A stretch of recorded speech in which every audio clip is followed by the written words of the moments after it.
හොඳයි සුබ සන්ධ්‍යාවක් වේවා හැමෝටම මේ මාව ඇහෙනව නේද? මට පළමුවෙන්ම කියන්න මම කියන එක ඇහෙනවද සහ මාව ක්ලියර්ලි ඔයාලට පේනවද කියලා? පොඩි මැසේජ් එකක් හරි මේ කවුරු හරි මයික් එක මියුට් කරලා මේ අන්මියුට් කරලා කියන්න බලන්න. මම කියන එක ඇහෙනවද? මාව පේනවද බෝඩ් එකේ? ආලමයි? ඔව් සර්. හරි. අවුලක් නැහැ සර්. පේනවා. අද අපේ නොමිලේ පැවැත්වෙන පේපර්ස් සාකච්ඡා කරන ක්ලාස් එකේ විශේෂයෙන් ජියෝග්‍රැෆි ක්ලාස් එකේ දෙවනි දවස. එතකොට අපි ගිය සතියේ තමයි මේ වැඩේ පටන් ගත්තේ. එතකොට ගිය සතියේ අපි මූලික වශයෙන් භූගෝල විද්‍යාව හැඳින්වීම කියන එක යටතේ එක්තරා ප්‍රශ්නයක් තමයි සාකච්ඡා කරේනේ. ඉතින් ඒකට සම්බන්ධ වෙන්න බැරි වුණා නම් ඔයගොල්ලෝ අලුතෙන් සම්බන්ධ වෙන අය ඉන්නවා නම් අපේ මේ YouTube channel එකට ගිහිල්ලා ඒක ආයෙ බලන්න පුළුවන්. ඒ නිසා ඒක ප්‍රශ්නයක් ඇති කරගන්න එපා. හොඳද? එතකොට එහෙනම් අද අපි සාකච්ඡා කරන්න යන්නේ මෙන්න මේ ඉතා සුවිශේෂී ප්‍රශ්නයක්. ඒ කියන්නේ වැදගත් ප්‍රශ්නයක්. මේ ප්‍රශ්නේ ගත්තහම ළමයි ඔයගොල්ලෝ අවුරුදු 10ක පාස් පේපර්ස් අරන් බැලුවොතින් එහෙම ඒ කියන්නේ 2011 ඉඳලා 2020 ගිය අවුරුද්ද වෙනකන් අරන් බැලුවොත් එහෙම මේ අපිට හම්බෙන එක ප්‍රශ්නයක් පද්ධති පාඩම. ඌ පද්ධතිය කියන බෞම පද්ධතිය කියන පාඩම. ඒතර අපි ගත්තොත් එහෙම මෙන්න මේ 21 අයට 21 අයට අනුමානයක් ලෙස බොහෝ දුරට සලකන පාඩමක් තමයි මේ බෞම පද්ධතිය නේ. ඌ පද්ධති සංකල්පයේ තියෙන පාඩම. නිසා මේ ප්‍රශ්නේ ඉතා වැදගත්. මේක 2013 වර්ෂයේ ඔගොල්ලොන්ගෙන් අහපු ඒ කියන්නේ පරණ සිලබස් එකේ අහපු ප්‍රශ්නයක්. ඊට පස්සේ 2017න් 18න් පස්සේ මේ අලුත් නිර්දේශය තුල අලුත් සිලබස් එක තුල ඇහිච්ච නැති පාඩමක් පද්ධති සංකල්පේ. ඉතින් මාව ඇහෙන්නේ නැත්නම් හරි මාව වාගේ දසුණෙන් වියකී යනවා නම් කියන්නේ පේන්නේ නැත්නම් හොඳේ ඇස් පියාගත්තාම කොහොමත් වෙන්නේ නැහැ. මේ මම කනෙක්ෂන් එකේ මොකක් හරි ප්‍රශ්නයක් නිසා මාව පේන්නේ නැතුව හෝ මම කියන එක පැහැදිලි නැතිව යනවා නම් ඉක්මනින්ම හදිසියෙම මට ඒ බව දැනුම් දෙන්න ඕන. රයිට්? හරි. එතකොට මේ දවස්වල අපි ගත්තාම මේ දවස්වල මොකක්ද වෙලා තියෙන්නේ? නැවත කොරෝනාව හිස ඔසවලා අපිට හිස පාත් කරගෙන නැවතත් ඉන්න වෙලා තියෙන තත්ත්වයක් තමයි ඇවිල්ලා තියෙන්නේ. දැන් ඔයගොල්ලෝ දන්නවා පැයකට මට මතක විදිහට පැයකටද දවසකටද වන්ද පැයකට නේද? පැයකට කොරෝනා නිසා 8 දෙනෙක් මැරෙනවා කියලා මැසේජ් එකක් ආවා මේ ටිකකට ගන්න. නේ? ඒ නිසා ළමයි බොහොම පරිස්සම් වෙන්න මේ දවස්වල. ගෙදරට වෙලා ඉන්න ඔයාලගේ අම්මයි තාත්තයි දෙන්නත් පරිස්සම් කරගෙන හැමෝම පරිස්සම් වෙන්න ඕන කාලයක් තමයි. ආයේ මේ ඇවිල්ලා තියෙන්නේ නේ. රෙකෝඩින් වෙනවා නේද? හරි. එහෙනම් වැඩි අටුවා ටීකා ටිප්පණි නවත්තලා අපි අපේ වැඩේට බහිමු. හොඳද? ප්‍රශ්න තියෙනම් අහන්නට ඕන. right ප්‍රශ්න තමයි කතා කරන්නේ. මේ ප්‍රශ්න තියාගෙන ප්‍රශ්න කතා කරන්න බෑ. ඒක තවත් පැටලෙනවනේ. right එහෙනම් වර්ෂය 2013 කොටස භෞතික. ඒතර භෞතික කියන කොටසෙන් අපි සාකච්ඡා කරන්නේ මිනිසා මැදිහත් වීමකින් තොරව සෝබා දහම විසින් මේ පෘථුවිය මත නිම කරන ලද භූදර්ශනයේ කාලීන සහ අවකාශීය විවිධත්වය භූගෝල විද්‍යාව කියන විෂයෙන් අපි අධ්‍යයනය කරනවා. විශේෂයෙන්ම භෞතික අවකාශීය විවිධත්වය. කියන්නේ ප්‍රදේශයෙන් ප්‍රදේශයට වෙනස් වෙන ආකාරය නේ. ඒතකොට අපි ගත්තහම මම මේකත් මෙතනදී මතක් කරන්නම්. මේ ප්‍රශ්නය බෙහෙවින්ම වැදගත් වෙනවා අපේ මේ පද්ධති පාඩමේ පළවෙනි කොටස. ගිය සතියේ පද්ධති පාඩමට සම්බන්ධ වුණු අයට අපි දන්නවා අපේ තියරි අලුතෙන් ආරම්භ වෙච්ච ක්ලාස් එක ගිය සතියේ තමයි ආරම්භ වුණේ. සෑම සඳුදා දිනකම උදෑසන හෝ බොහෝ විට හවස වෙයි. යන විදිහට හවස් කාලයේ වෙයි. නමුත් තාම උදය කියන ටයිම් එකේ තමයි තියෙන්නේ. හවස 9 පැය දෙකක කාලයක් උදේ හවස. ඒතර ගෲප් වල ඔයගොල්ලෝ ඉන්න නිසා ඒකේ අප්ඩේට් එක හම්බ වෙයි. සහ අඟහරුවාදා ප්‍රායෝගික භූගෝල විද්‍යා කොටස. මේ සතිය අපි මෙට්‍රික්ස් සිතියම් පටන් ගන්නවා. එහෙමයි අපේ සතියේ කාලසටහන යන්නේ. එතකොට හෙට අපේ 21 රිවිෂන් අයට සංඛ්‍යානය කොටස. ඒ කියන්නේ ස්ටැටික්ස්. දත්ත ඊපස්සේ දත්ත වර්ගීකරණය, දත්ත විශ්ලේෂණය තුලින් අපකිරණය, සම්මත අපගමන ආදී මිනුම් ගැන අපි මේ හෙට ඒ වැඩේ පටන් ගන්නවා සහ සිතියක් ලකුණු කරන සිතියක් මහත්දීප මට්ටමින් ලකුණු කරන්න ගන්නවා. ඒ නිසා 21 අය තාමත් පරක්කු නැහැ. ඔයගොල්ලෝ හෙට සම්බන්ධ වෙන්න, අලුතෙන් සම්බන්ධ වෙන අය ඉන්නවා නම් මට ඒ බව දැනුම් දෙන්න. රයිට්? එහෙනම් අපි යනවා අපේ ප්‍රශ්නේ. දැන් මම ප්‍රශ්න වලට දීලා තියෙන්නේ 2013 අපි ගත්තොත් හම්බ වෙන ප්‍රශ්නයක් නේ.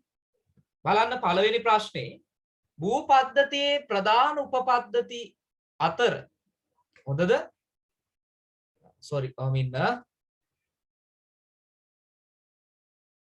භූ පද්ධතියේ ප්‍රධාන උපපද්ධති අතර අන්තර්ක්‍රියාකාරීත්වය දැක්වෙන රූප සටහනක් අඳින්න කියලා කියනවා.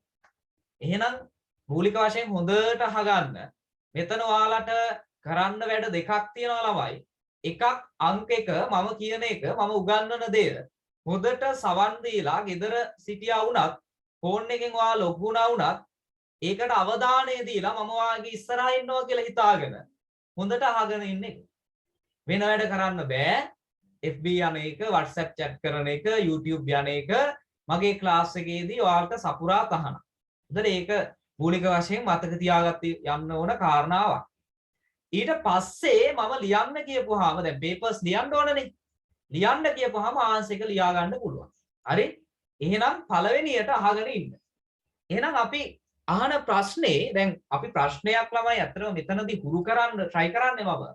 ප්‍රශ්නයක් හොඳට තේරුම් බේරුම් කරගෙන ඒ ප්‍රශ්නේ කීවර්ඩ් ටික highlight කරගෙන ඒකෙන් අහනම නියමම ආන්සර් එක වා හදාගන්න. ගොනු කරගන්න එක. නැත්තම් ප්‍රශ්නෙට අදාළව ලියන්නේ නැතිව පිට පිළිතුරක් ලියලා ප්‍රශ්නෙන් ලබන්න තියෙන ලකුණු සංඛ්‍යාව අහිමි කර ගැනීම නෙමෙයි. ඒකයි මේ නොමිලේ මේ වගේ ක්ලාස් එකක් කරන්නේ. හොඳද? ඒතර විශේෂයෙන්ම අපි ගත්තාම මේක පළවෙනි ප්‍රශ්නේ ඔයගොල්ලෝ තේරුම් ගන්න. පළවෙනි ප්‍රශ්නෙට හම්බ වෙන්නේ ලකුණු 3යි. එහෙනම් ලකුණු 3යි හම්බ වෙන්නේ. ඒතර අපෙන් අහන්නේ භූ පද්ධතියේ ප්‍රධාන පද්ධති අතර මොනේ? පද්ධති අතර. ඒතර එහෙනම් මෙතෙන් ඔයා එන්න ඕනේ භූ පද්ධතියට නේ. දැන් භූ පද්ධතියට එන්න කලින් අපි පද්ධති පාඩමේ නම් ඊට කලින් ගොඩක් තැන් වලට එනවා. ගොඩක් තැන් වලට එනවා. ඒතර ඒක අපේ තියරි ක්ලාස් එකේ ළමයි දන්නවා හොඳට. ඒතර පද්ධති පාඩමේ පළවෙනි කොටස විතරයි අපි තාම කරේ. වායුගෝලීය පද්ධතියේ එක පද්ධතියක් විතරයි කරේ. ඒකේ ඉතිරි කොටස මේ සතියේ කරනවා. නිසා ඒකට සම්බන්ධ වෙන්න පුළුවන්. ඒකේ සමහර කොටස් YouTube එකේ දාලා තියෙනවා. ඒකෙන් බලන්නත් පුළුවන්. හොඳද? හරි. එතකොට පද්ධතියක් කියලා කියේ මොකක්ද? පද්ධතියක් කියලා මම නිර්වචන දෙකක් මගේ තියරි ක්ලාස් එකේ දුන්නා. මම එකක් කියන්නම්. කිසියම් ව්‍යුහයකට අනුව නිර්මාණය වෙච්ච එකිනෙක සහ අන්තර් සම්බන්ධතාවයක් දක්වන වස්තුන් සහ උපලක්ෂණ සමූහයක එකතුවක් පද්ධතියක් කියලා කියමු. right? ඊට පස්සේ අපි ගත්තොත් එහෙම අපි කියවා පද්ධතියක ලක්ෂණ තියෙන. පද්ධතියක ලක්ෂණ තියෙන. ඒතර එතෙන් උනොත් ඉස්සරහට යන්න වෙනවා මේ ප්‍රශ්නෙට එද්දි. මොකක්ද අහන්නේ? භූ පද්ධතියේ ප්‍රධාන උපපද්ධති. එහෙනම් භූ පද්ධතිය කියන තැනට ළමයි ඔන්න අපි එනවා. right? කොතෙන්ද දෙන්නේ? භූ පද්ධතිය. භූ පද්ධතිය. right? ඒතකොට භූ පද්ධතිය කියන එකට සමාන පද්ධති නම්, ඒ කියන්නේ සමාන නම් කීපයක් මම කියලා දුන්නා මගේ තියරි ක්ලාස් එකේදී. මොනවද? භූ පද්ධතිය. එහෙම නැත්නම් බෞම. දැන් අපිට තියෙන්නේ බෞමනේ. බෞම පද්ධතිය කියලා තමයි අපේ සිලබස් එකේ තියෙන්නේ. බෞම පද්ධතිය. එහෙම නැත්නම් පෘථුවි පද්ධතිය නේ. පෘථුවි පද්ධතිය. ඒතර මේ කවර ආකාරයකින් නානා ප්‍රකාරව ඉදිරිපත් කළද භූ පද්ධතිය කියන එක තමයි මේ කවර මේ වර්ණයකින් වද ඉදිරිපත් කරන්නේ. ඒක බෞම පද්ධතිය, පෘථුවි පද්ධතිය. එහෙනම් ඔන්න ඒ අවබෝධය මූලිකව ගන්න ඕනේ. භූ පද්ධතියට සමානයි බෞම පද්ධතිය, පෘථුවි පද්ධතිය. කියන්නේ මේ වචන පෘථුවි, බෞම, භූ කියන තුනේම අදහස ළමයි ජියෝ. ජියෝ කියන එක මම මුලින් භූගෝල විද්‍යාව හැඳින්වීමේදී කිව්වා පෘථුවිය. පෘථුවිය ගැන තමයි මේ ජියෝ කියන එකේ අදහස. එහෙනම් මේ ජියෝ සිස්ටම් එක පෘථුවි පද්ධතිය භූ පද්ධතිය. දැන් එතකොට මම එතෙන් එද්දින් භූ පද්ධතිය කියන්නේ කියලා මොකක්ද කියලා දැනන් ඉන්න ඕන. එහෙනම් දැන් මම පද්ධතියක් කියන එක දන්නවා. මම කියන්නේ ඔයා දන්නවද කියලා මම මේ දැන් මැනලා බලන්න. හරිද? ඒක ඔයාට තේරෙන්න. හරි. එතකොට දැන් පද්ධතියක් කියන එක දන්නවා. එතනින් ඉස්සරහට ගියාම තමයි පාඩමේ භූ පද්ධතිය නැත්තම් භෞම පද්ධතිය කියන එක හම්බ වෙන්නේ. දැන් භෞම පද්ධතියටත් නිර්වචනයක් තියෙනවනේ. මොකක්ද තමයි භෞම පද්ධතිය කියලා කියන්නේ? What is the geo system? හොඳේ භෞම පද්ධතිය කියන්නේ මොකක්ද? කාට හරි අයිඩියා එකක් තියෙනවද? දැන් මේක දන්නවා හොඳටම අපේ රිවිෂන් එකේ ළමයි සහ මේ තියරි එකේ ළමයි. ඒක කටපාඩම් කරලා තියෙන්නේ. හොඳේ? ඒතර මම කියන්නම් වැඩි කාලයක් ගන්න නැතුව භෞම පද්ධතිය කියන්නේ පෘථුවියත් ඒ වටා තියෙන වායුගෝලයත් එහි පවතින ජීවී අජීවී සංරචකත් ඒවා අතර පවත්නා අන්තර් සම්බන්ධතාවයක් නිසා සමස්තයක් වශයෙන් අරගෙන පෘථුවි පද්ධතිය නැත්තම් භෞම පද්ධතිය නැත්තම් භූ පද්ධතිය කියලා කියනවා. භූ පද්ධතිය කියලා කියනවා. රයිට්? ඔන්න එහෙනම් එතනින් නතර වෙනවා දැන්. හරි? දැන් අපෙන් අහන්නේ ළමයි ප්‍රශ්නේ අහන්නේ භූ පද්ධතියේ ප්‍රධාන උපපද්ධති අතර අන්තර් ක්‍රියාකාරීත්වයේ දැක්වෙන රූප සටහනක් අඳින්න. දැන් අඳින්න ඕනේ රූප සටහනක් ලියන්න නැහැ. හැබැයි ඔයා දැනන් ඉන්න ඕනේ අහන්නේ භූ පද්ධතිය. ඒතකොට භූ පද්ධතිය කියන එක මම දැන් කීවා. එහෙනම් අපි පාඩමේ ඉගෙන ගන්නවා භූ පද්ධතියේ ප්‍රධාන උපපද්ධති කීයක් තියෙනවද? කීයක් තියෙනවද? උපපද්ධති ළමයි තියෙනවා 4ක්. උපපද්ධති තියෙනවා 4ක් නේ. මොනවද ඒ උපපද්ධති 4? කියමු බලන්න. බලන්න කියන්න දැන්. මොනවද ඒ උපපද්ධති 4? කියන්න. වායුගෝලීය පද්ධතිය, ශිලාගෝලීය පද්ධතිය, ජෛවගෝලීය පද්ධතිය සහ ජලගෝලීය පද්ධතිය. මොකක්ද පද්ධති 4? ජෛවගෝලීය පද්ධතිය, වායුගෝලීය පද්ධතිය, ශිලාගෝලීය පද්ධතිය, ජලගෝලීය පද්ධතිය. ඔන්න භූ පද්ධතියේ ප්‍රධාන උපපද්ධති 4. දැන් එතන දැනගත්තා. දැන් ප්‍රශ්නේ අහනවා නැවත ප්‍රශ්නෙට යන්න.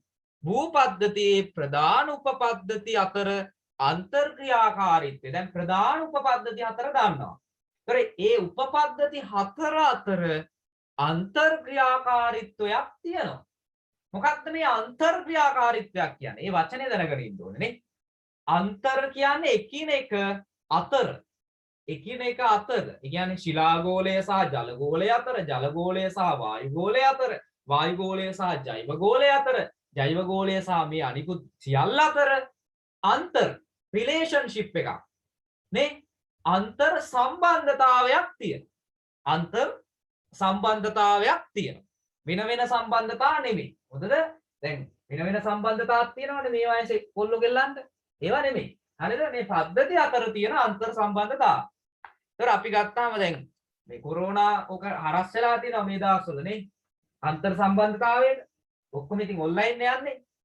ඒ නිසා ඉතින් ඉස්සර මේ උසස් පෙළ පන්ති යනවා කියලා කියන්නේ. ඉතින් පන්ති නෙමෙයිනේ ළමයි යන්නේ ගොඩක් ළමයි.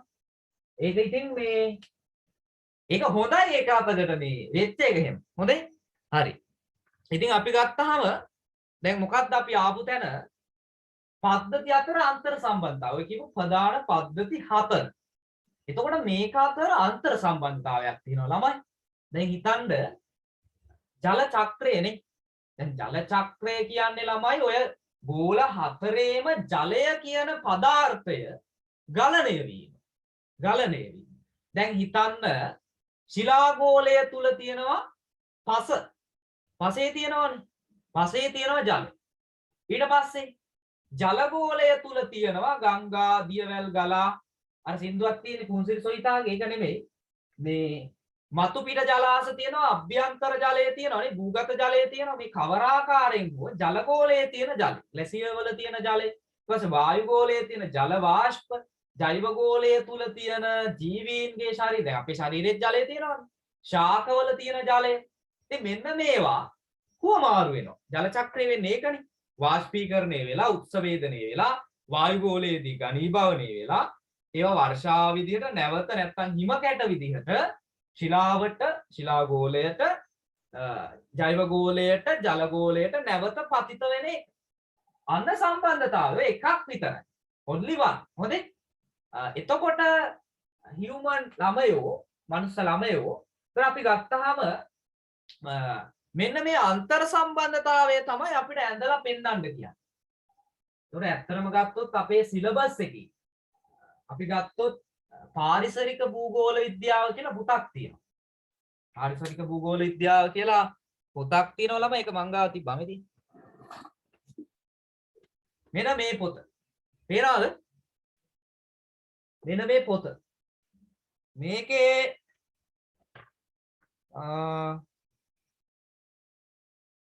නෑ මේකේ තියෙන රූප සටහන නෙමෙයි.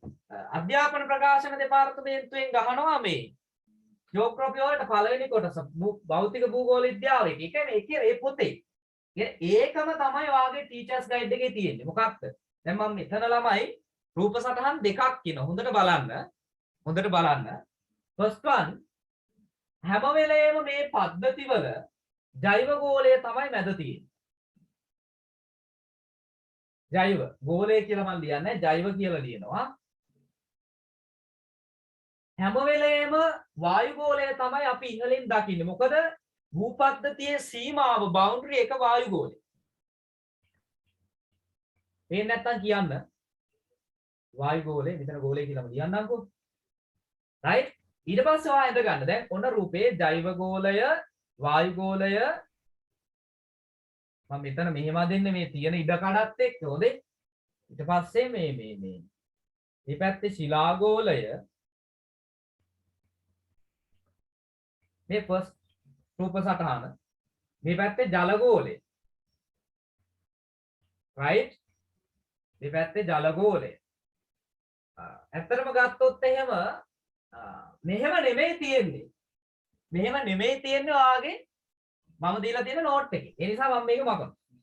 දැන් මේක ඕන වෙන තැනක් තියෙනවා. right? මීට වඩා ගෝල ලොකුවට තියෙන්නේ. කොහොමද තියෙන්නේ? මෙන්න මෙහෙම තියෙන්නේ. ජෛව.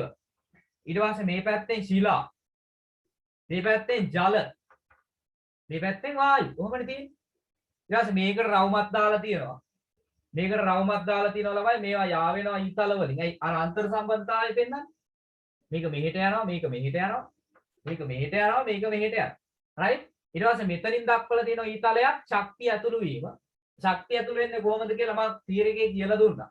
ඊට පස්සේ මේ ඒ කියන්නේ සූර්යාගේ නෙවෙයි මේක තමයි සීමාව. හොඳට මතක තියාගන්න භූපද්ධතියේ සීමාව වායුගෝලය. සීමාව.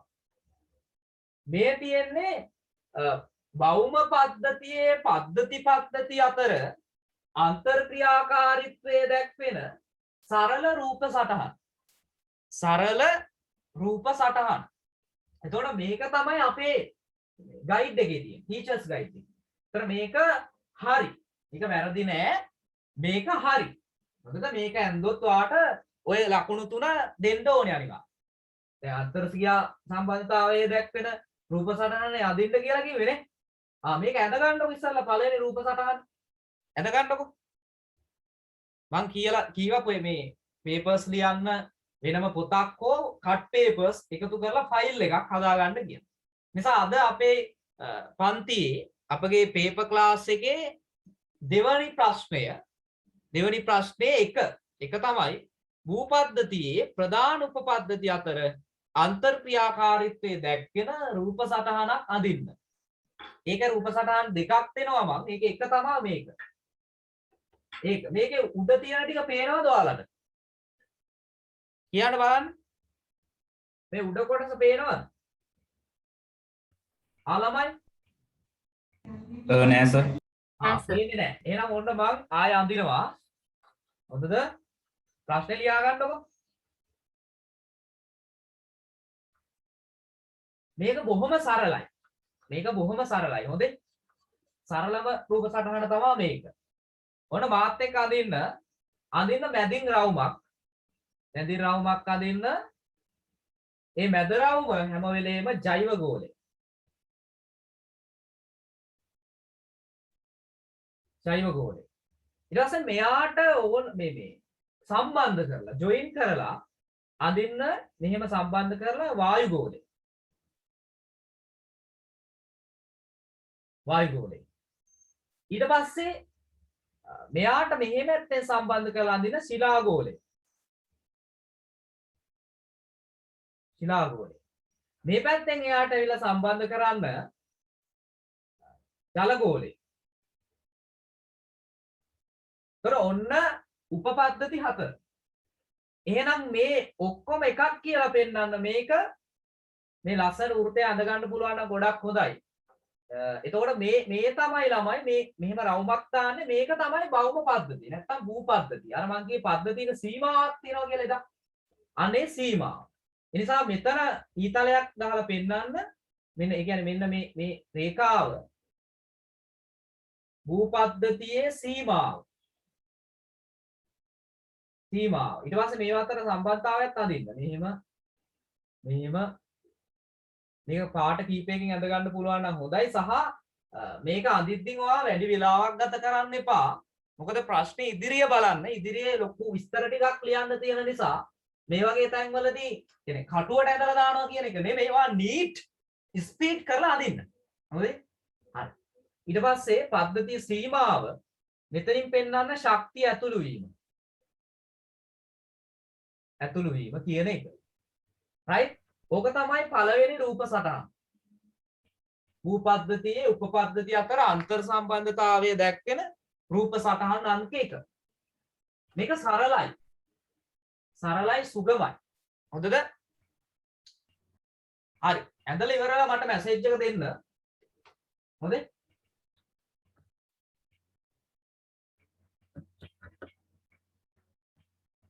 තාම අඳිනවනේ?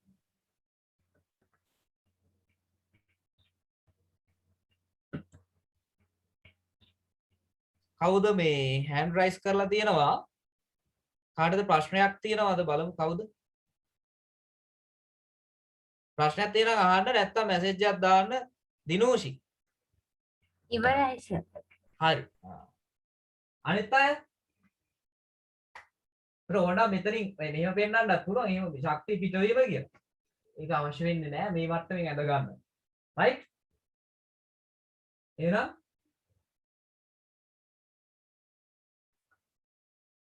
ඔන්න මකනවා 1යි 2යි මකන්නද?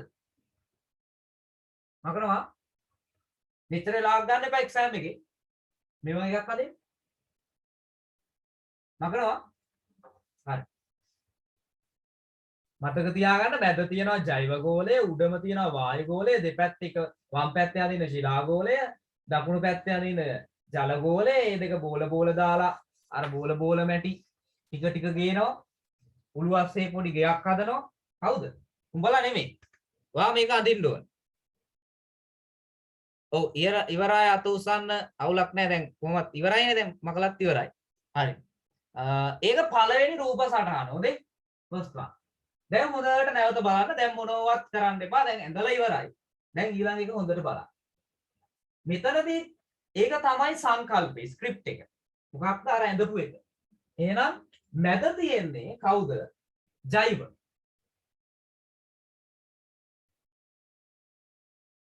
ජෛව ගෝලය. right? ඒක මම මෙහෙම අදිනවා. හොඳද? ඊට පස්සේ අර විදිහටම අදිනවා. මෙතන තියෙනවා ශිලා ගෝලය.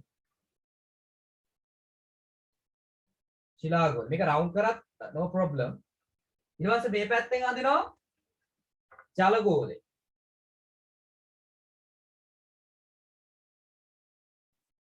නමුත් මෙතන පොඩ්ඩක් මේ අර අන්තර් සම්බන්ධතාවය පෙන්වන්න ඉඩක් තියාගන්න මෙතනින් right ඊට පස්සේ මෙතනින් මම අදිනවා අර වගේම වායු ගෝලය okay දැන් ඔයා පෙන්වන්න වෙන කලර්ස් එකක් යූස් කරත් කමක් නැහැ මම ඉන්න මේ සම්බන්ධය හොඳේ ඒතොර මේක අපි දන්නවා මෙයා මෙතෙන් සම්බන්ධ කරනවා මෙයා මෙයත් එක්ක ගනුදෙනු කරනවා මෙයා මෙතනින් ගනුදෙනු පවත්වනවා. මෙයා ආපහු මෙයාට ගනුදෙනුව දෙනවා. ඊට පස්සේ මෙයා මේ පැත්තට ගනුදෙනුව දෙනවා. සෝරි. මේ එපිතලයක් නෙන්න ඕනේ. එයා මෙහෙට දෙනවා, මෙයාගෙන් මෙහෙට යනවා. ඊට පස්සේ මේ දෙන්නත් මෙහෙම ගනුදෙනු කරනවා. ඊට පස්සේ මෙතනත් එනවාද? මෙයා මෙහෙට දෙනවා, මෙයා මෙහෙට දෙනවා. ඒකයි මම එක පොඩ්ඩක් දිගට අඳින්න කිව්වේ. දැන් අරකම තමානේ.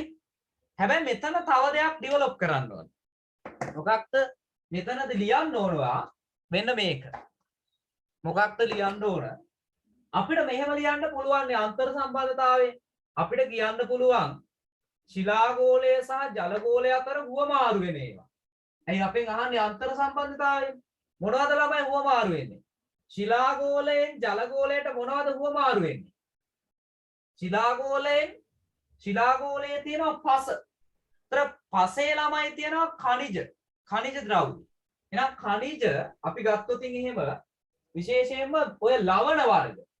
ලවණ khනිජවල තියලා තියෙන ඔය ශාකවල මුල් මගින් අවශෝෂණය කරන ලවණ වර්ග ශිලාගෝලයෙන් ජලගෝලයට හම්බ වෙනවා. මොකද ජලය මේ ලවණ දිය කරලා තමයි ජෛව ගෝලයේ තියෙන ශාකවලට දෙන්නේ. ජෛව ගෝලයේ ඉන්න ශාකවලට දෙන්නේ. ඒ වගේම ජල ගෝලයේ නම් ශිලාගෝලයට කෙලින්ම දෙනවා ජලය. ඒක ප්‍රශ්නයක් නෑ. ජලය දෙනවා. හොඳද? ඒක එකක්.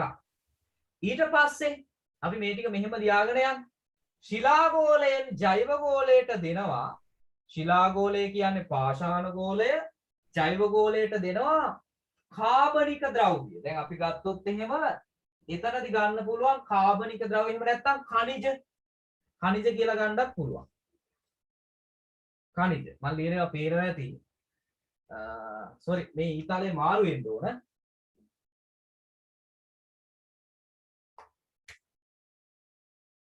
මෙතෙන්ද දාන්න. ඒ කියන්නේ මෙයා දෙනවා මෙයාට khනිජ ද්‍රව්‍ය. ජෛව ගෝලයට khනිජ දෙනවා. හොඳේ? මේක වහන්න පුළුවන් ඇති. ඊට පස්සේ ජෛව ගෝලයෙන් ශිලා ගෝලයට මොනවද දෙන්නේ? ජෛව ගෝලයෙන් ශිලා ගෝලයට ගොඩක් දේවල් දෙනවා. අපි මෙතනදී දාමු අයින්ද්‍රිය ද්‍රව්‍ය. කියන්නේ පස නිර්මාණය කරන්න, පාෂාණ නිර්මාණය කරන්න අයින්ද්‍රිය ද්‍රව්‍ය. අයින්ද්‍රිය ද්‍රව්‍ය දෙනවා. මොනවද? කොළ ටික හලලා පසට එකතු කරනවා.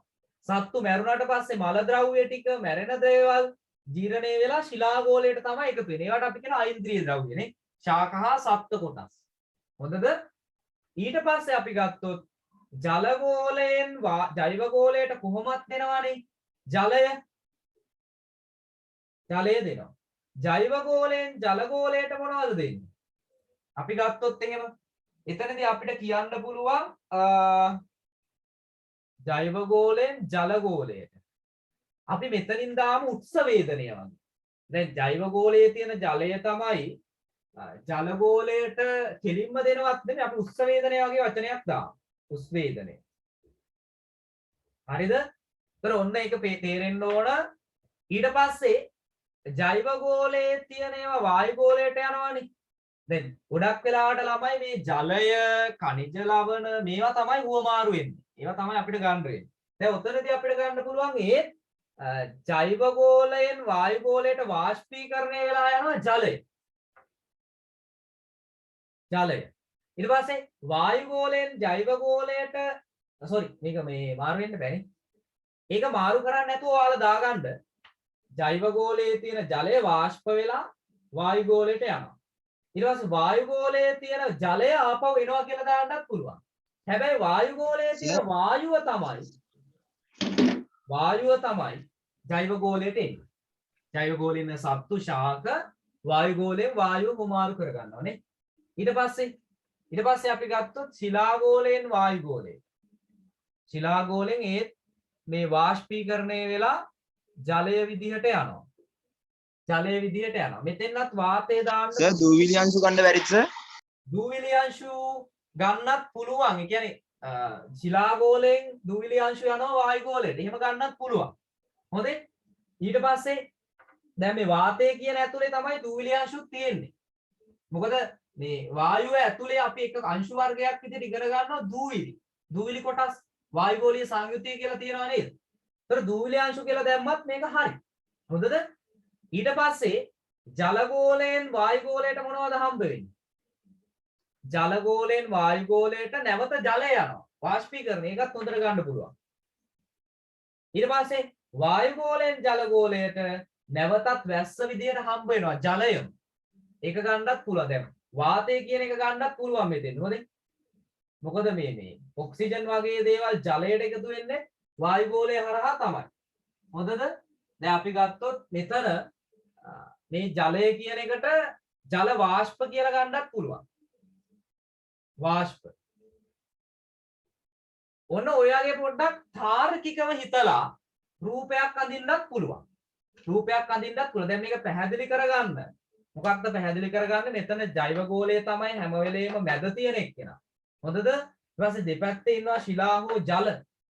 ඉහළින් ඉන්නේ වායු ගෝලය. අපි වායු ගෝලය ඉහළට අරන් යන්නේ යම් කිසි වෙලාවක දැන් සාමාන්‍යයෙන් වායු ගෝලය තියෙන්නේ ඉහළින්නේ.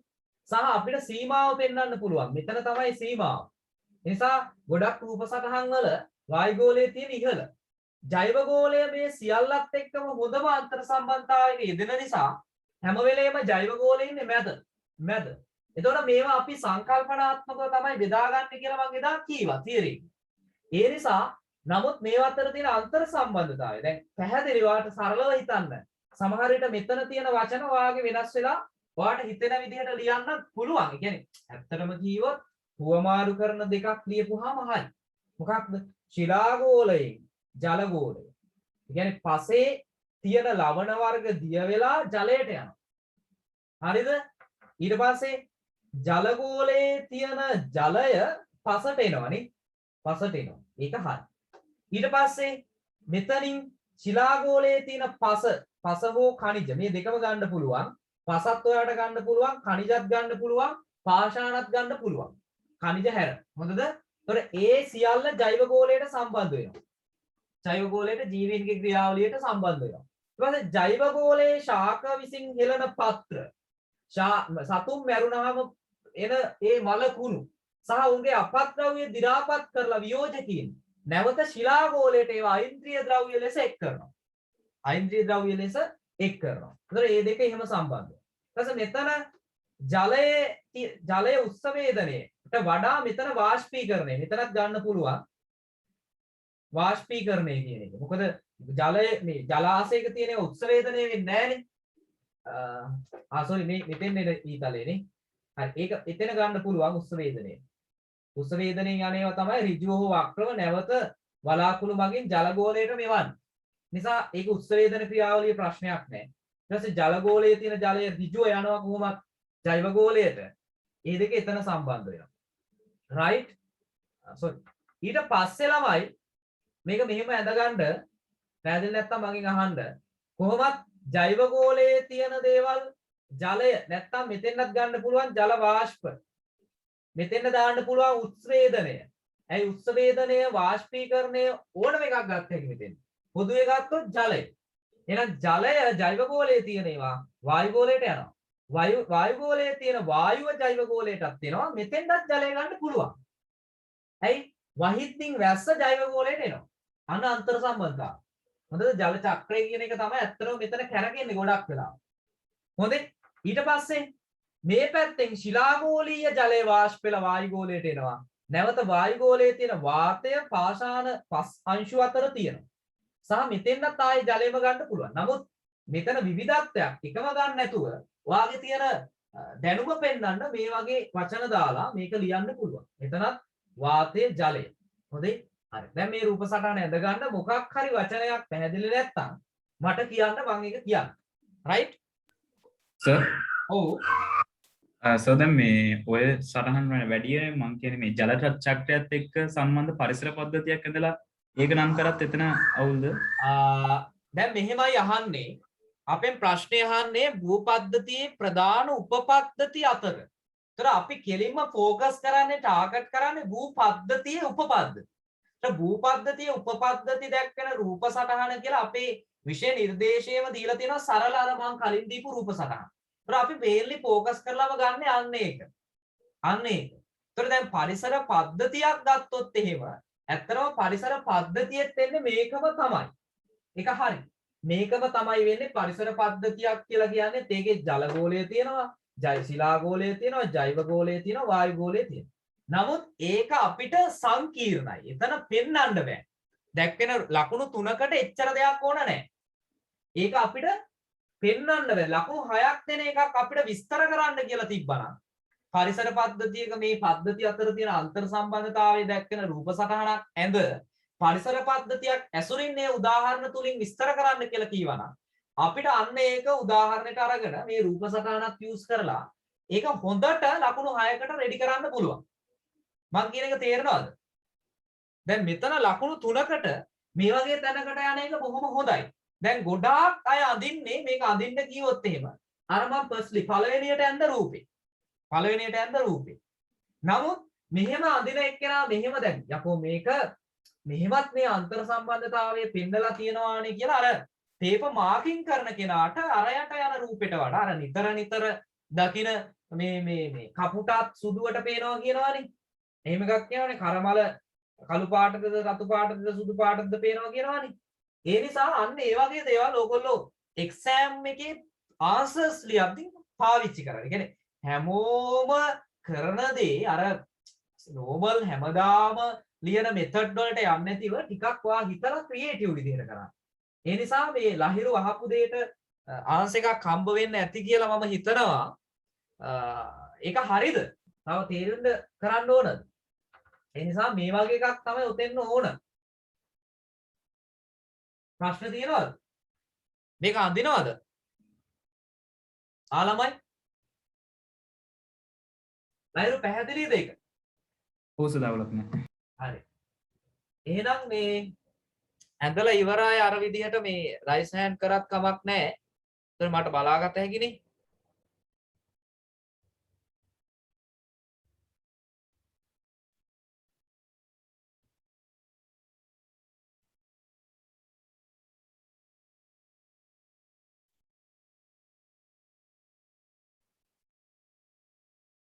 හරි මේ හරිද ළමයි මේක මකන්නද වෙලාව ඕනද? මෙතන අර තියෙන රිලේෂන්ෂිප් එක තමයි ඔයාලා ඔලුවට දාගන්න ඕනේ. මේ පද්ධති ටික මේ මැච් කරලා ඔයාලට කොහොමත් දැනගන්න පුළුවන්. ඒතකොට මේ පද්ධති හතර මොනවද හුවමාරු වෙන්නේ කියන එක ඔයාගේ මතකෙ තිබ්බනම් ඒක nothing. එච්චර දෙයක් නෙමෙයි. හොඳයි? හරි. මොකද ලකුණු 3ක් නේ. හුවමාරුවෙන් ඒවා පොඩ්ඩක් කියන්න ඔස්සේ පොඩ්ඩක් පේන්න. හුවමාරු වෙනවා අංකයකට ගන්න මෙතනින් ශිලාගෝලය සහ ජලගෝලය. එතකොට ඔයාලට හිතෙනවානේ දැන් ශිලාගෝලය කියන්නේ පාෂාණ තියෙන කොටස khනිජ තියෙන ඒවා. ඉතින් khනිජ ද්‍රව්‍ය දිය වෙලා ජලයට යනවා. මෙතන ලවණ වර්ග කියන්නේ ඒකයි. ලවණ වර්ග. khනිජ කියලා දුන්නත් ඒක හරි මෙතන. ප්‍රශ්නයක් නැහැ. ඊට පස්සේ ජලගෝලයෙන් පෙරලා ජලය ශිලාගෝලයට එවනවා. ශිලාගෝලයට එවනවා. මේවා එකිනෙක සම්බන්ධයි. හරි. ඒතර ලවණ වර්ග මේ පැත්තෙන් ජලය. හොඳද? ඊට පස්සේ ගන්න මෙතන ජෛව ගෝලය ශිලාගෝලය. හොඳයි. ජෛව ගෝලයේ ඉන්නේ සතුන් සහ ශාකනේ. ඒතර ශාක සත්ත්ව දේවල් දි รา පත් වෙලා සහ උන්ගේ මල ද්‍රව්‍ය අයින්ද්‍රිය ද්‍රව්‍ය ලෙස ශිලාගෝලයේ පසට එකතු වෙනවා.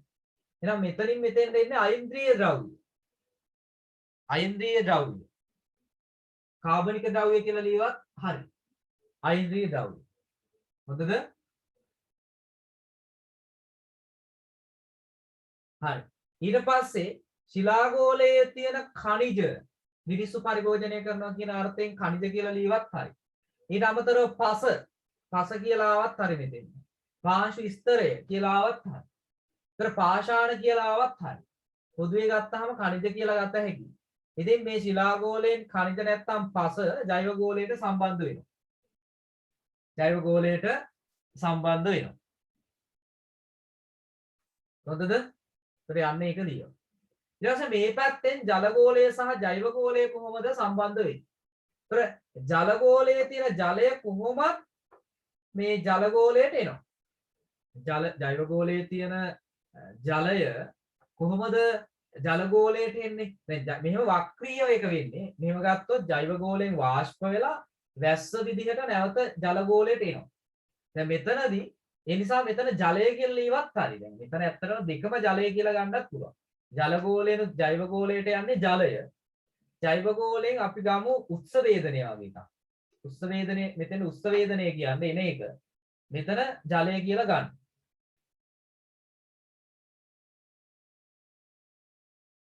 හොඳද? ඊට පස්සේ මොකක්ද වෙන්නේ? ඊට පස්සේ අපි ගත්තාම ගාව මෙතන වායු ගෝලයේ තියෙන වායුව ජීවීන්ට අවශ්‍යයිනේ ශෝෂණය සඳහා. එහෙනම් වායුව. ඊට ජෛව ගෝලයේ තියෙන ජලය වාෂ්පීකරණයට වෙලා ජල වාෂ්ප විදිහට වායු ගෝලයට යනවා. එහෙම ගන්නත් පුළුවන්. හොඳයි. ඊට පස්සේ මේ පැත්තත් ගන්න.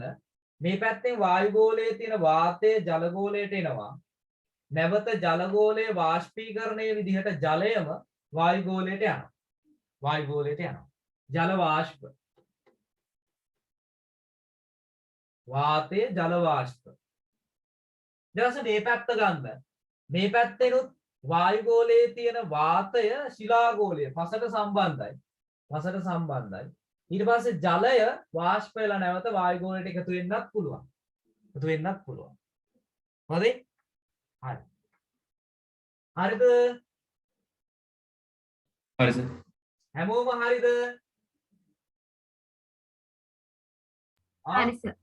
හරි. එහෙනම් මකනවා දැන් ඔන්න ඒක මතක තියාගන්න.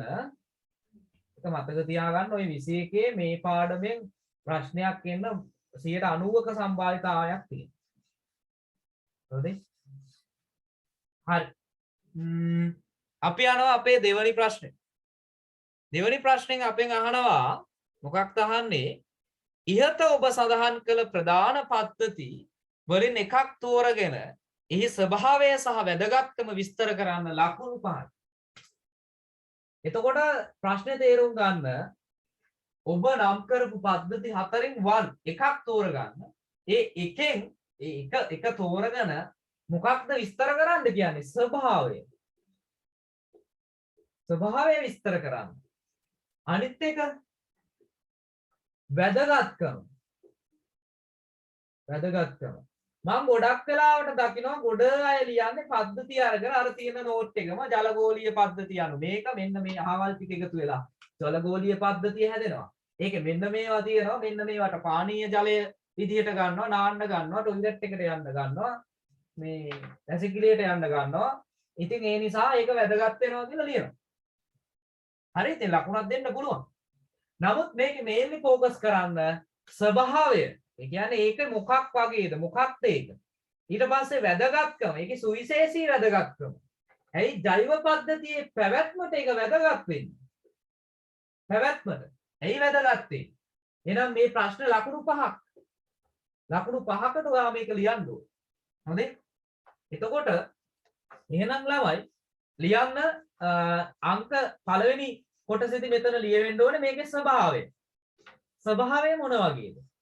දෙවෙනි එකේ ලියන්න ඕනේ ඒක වැදගත් වෙන්නේ ඇයි? හොඳේ? අපි මෙහෙම ගමු. ප්‍රශ්නේ අංකේ හරි ප්‍රශ්නේ හරි ලියාගන්න. ප්‍රශ්න නම්බර් 2. දෙවෙනි අංක. අපි මෙතනදී ගන්නවා මොකක්ද ගන්නෙ? වායුගෝලීය පද්ධතිය. එක පද්ධතියයි ගන්න කියන්නේ. වායුගෝලීය පද්ධතිය. ඒතර ඒකේ අපි ලියන්න ඕනේ එකට ස්වභාවය. දෙකට වැදගත්කම. සමහර අය වැදගත්කම කලින්ම ලියලා ඒක ඉවර කරලා දානවා. සමහර අය ස්වභාවය විතරක් ලියලා ඊළඟ ප්‍රශ්නෙට යනවා. ඒතර ලකුණු 5ම හම්බෙන්නේ නැහැ. තේරෙනවනේ වැඩි? නිසා මේ දෙකම ලියන්න ඕනේ. ඒ නිසා අපි මෙහෙම ලියමු. කොහොමද ලියන්නේ?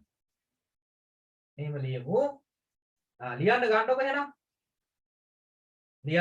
අපි මුලින්ම කියනවා වායුගෝලීය පද්ධතිය කියන්නේ මොකක්ද කියලා. නේ? අපි මෙහෙම කියමුකෝ. අපි අපේ තීරි ක්ලාස් එකේ කතා කරපු විදිහට ලියමු. නේ? අපි කියමු පෘථුවියේ ගුරුත්වාකර්ෂණ බලය නිසා ලියන්න. ලියන්න. දැන් ස්වභාවය මේක මොන වගේද කියලා කියන්න. මේක මොකක්? පෘථුවියේ ගුරුත්වාකර්ෂණ බලය නිසා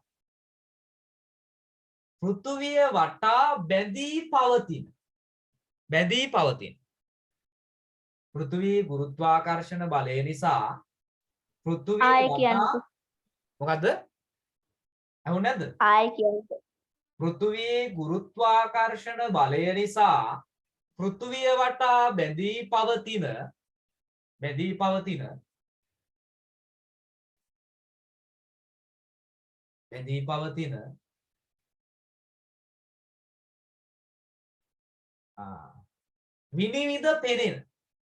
විනිවිද පෙනෙන කියන්නේ විනිවිද පේන ගුරුත්වාකර්ෂණ බලය නිසා තමයි පෘථුවිය වටේට තියෙන බැඳිලා විනිවිද පේන ගන්ධයක් නොමැති වූ ගඳක් නැහැ. ගන්ධයක් නොමැති වූ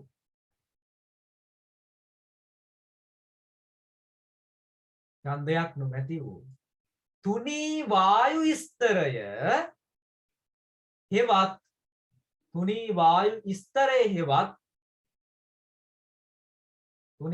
ස්තරය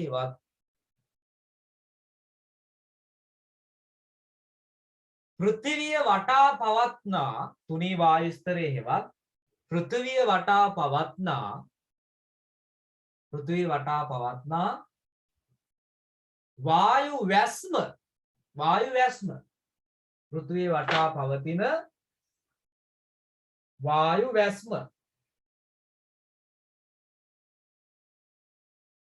වායු වැස්ම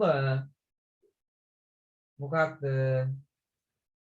වායු වැස්ම වායුගෝලය ලෙස හැඳින්විය හැක.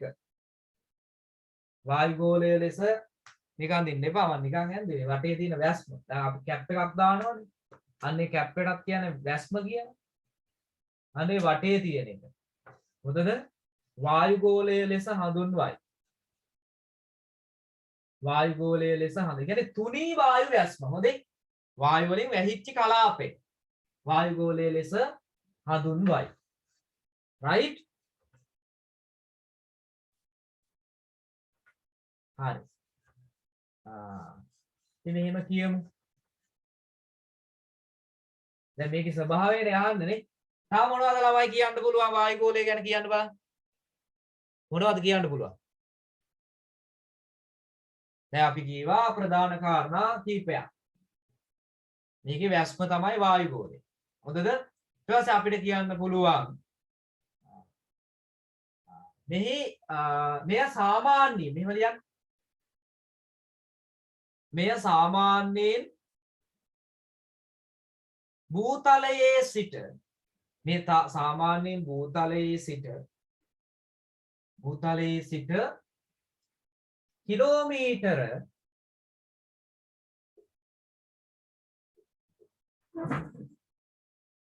භූතලයේ සිට කිලෝමීටර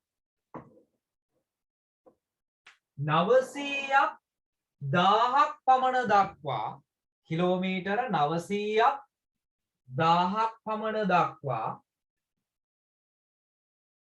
ඉහළට විහිදිය හැකිය. සාමාන්‍යයෙන් හොඳේ. සාමාන්‍යයෙන් ඒ වගේ ප්‍රමාණයක් දක්වා ඈතට විහිදිලා යන්න පුළුවන්. කිලෝමීටර් 900ක් 1000ක් වගේ යනකම් ඉහළට විහිදිය හැකිය.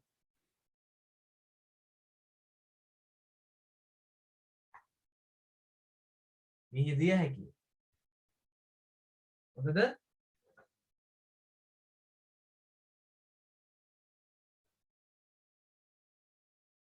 විහිදිය හැකිය.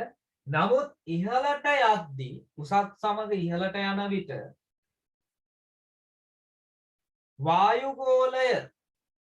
වායුව තුනී එහෙම ලියමු. උසස් සමග ඉහළට යන විට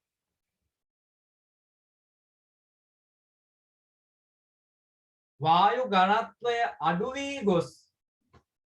ඝනත්වය අඩු වී ගොස්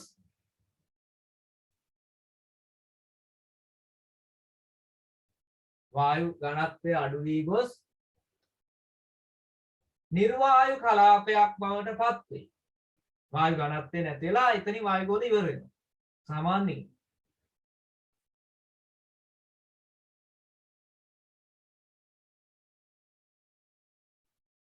ඊට පස්සේ ලියමු. කෙසේ වුවත් වායුගෝලයේ පවත්නා උෂ්ණත්ව වෙනස්කම් අනුව ප්‍රධාන පොයින්ට් එකක්. වායුගෝලයේ තුල පවත්නා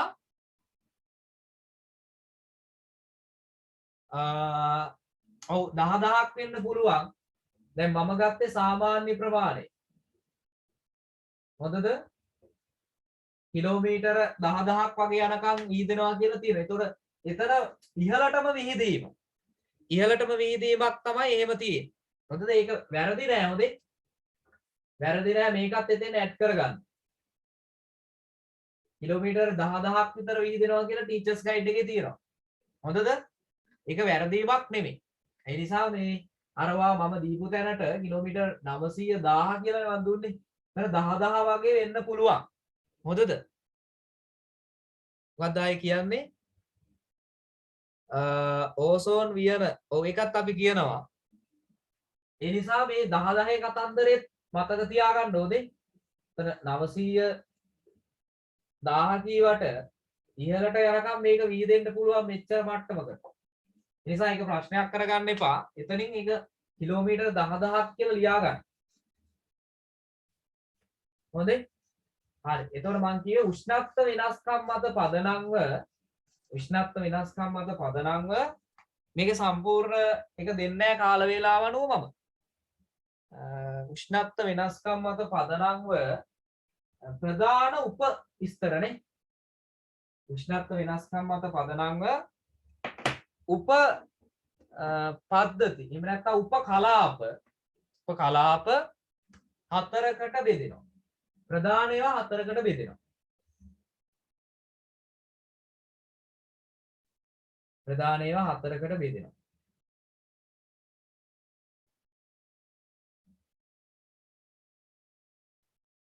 හොඳද? එතකොට දැන් ප්‍රධාන ඒවා හතරක් ගත්තම මේ කලාපත් අයිති වෙනවා. මේ වගේ එකක් ඔයාලට පුළුවන් එතන ඇඳලා පෙන්නන්න. මොකද රූප සටහන් කියන ඒවා ලකුණු කියලා මං කියලා තියෙනවානේ.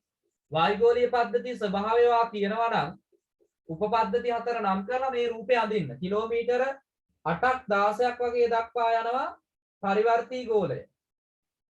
මේ කොටස පරිවර්තී මණ්ඩලය. ඊට පස්සේ මෙතනින් කිලෝමීටර අපි ගත්තොත් 48ක් 50ක් වගේ යනවා. මේවා කිලෝමීටර අපරිවර්තී ගෝලය. මේක අපරිවර්තී මණ්ඩලය.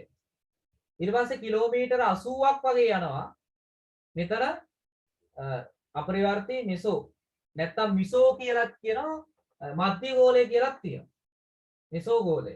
මෙතන මෙසෝ මණ්ඩලය. ඊට පස්සේ කිලෝමීටර 120යි තියෙන්නේ. හොදේ යාල කිලෝමීටර් 10000ක් වගේ ව්‍යාප්ත වුණාට ඒක තුනියලා ඉහළටම යනවානේ. නමුත් අපි වායුගෝලය කියලා සලකන්නේ මෙන්න මෙතෙන්ද වගේ වෙනකම්. ප්‍රධාන ස්තර 4. මොකද මේ වගේ එකක් අඳින්න. කටුවට ඇඳලා පෙන්නන්න. ඒතර ලකුණක් හම්බ වෙනවා වැඩිපුර. හොඳද? අද 7 වෙනකන්ද 8 වෙනකන්ද. දැන් මේ ප්‍රශ්නේ කතා කරනවා. කොහොමද දැන් අපි. ඒ නිසා ඒක ප්‍රශ්නයක් කරගන්න එපා. ඔයාලට වෙන ක්ලාසස් තියෙනවා නම් ක්ලාස් තියනවද වෙන? දැන් 7යිනේ කොහොමත් වෙලාව. ඉතින් මේක අඳින්නවා. ඊට පස්සේ ඔයාලට පුළුවන් මෙහෙමත් අඳින්න. මොකක්ද? ඒකෙන් තමයි ඔයාගේ ලකුණු ප්‍රමාණය වැඩි වෙන්නේ. හොඳද? මේක අඳින්න සර් තාපෝලේ ඉහළම කොටස මොකක්ද කියන්නේ?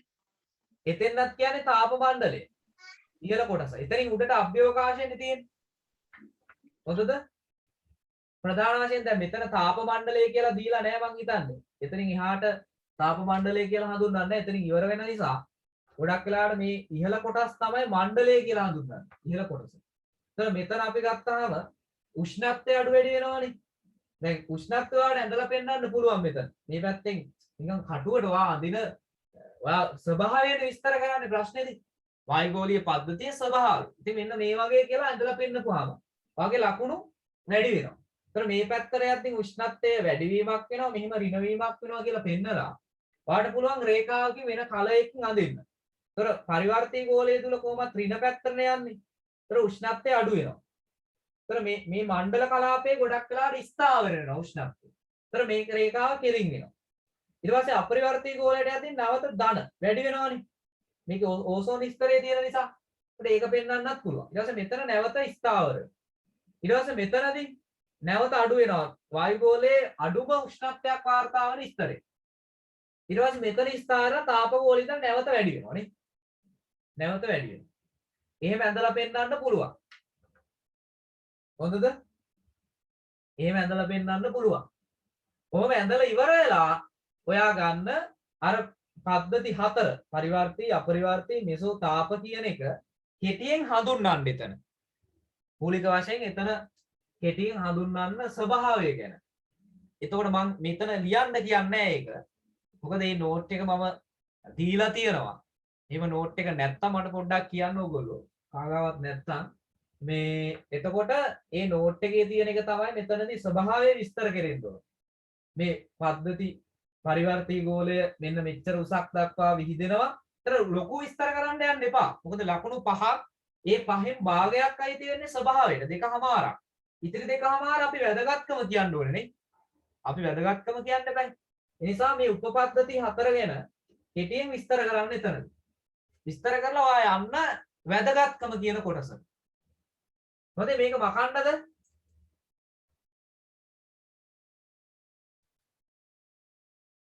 එතන මේ පද්ධති 4 ගැනත් කියන්න පුළුවන්. උෂ්ණත්ව වෙනස් වීම අනුව තමයි ඒක බෙදන්නේ නේ. මේ අපරිවර්තී ගෝල සීමාව විශේෂ දෙයක් වෙනවා උෂ්ණත්වය අඩු වෙන එක. ඊට පස්සේ මේ පරිවර්තී ගෝලය අපරිවර්තී ගෝලයට යද්දී ඒක වැඩි වෙනවා. ඊට පස්සේ ඒ වගේම විශේෂ සංසිද්ධි කියන්න පුළුවන්. සර් උෂ්ණත්වය වෙනස් වීම ඔය විදිහට දැම්මොත් හොඳ ඇතිද සර්? දැන් මෙතන අපෙන් ફોකස් කරන්න මේලි අදහස් කරන්නේ නැහනේ. දැන් අපි ස්වභාවය ගැන විස්තර කරද්දී අපි ඇඳලා පෙන්නන කටු සටහනක් විතරයි මේක. හොඳද? ඒ නිසා මේම ඇඳහමත් ඇති.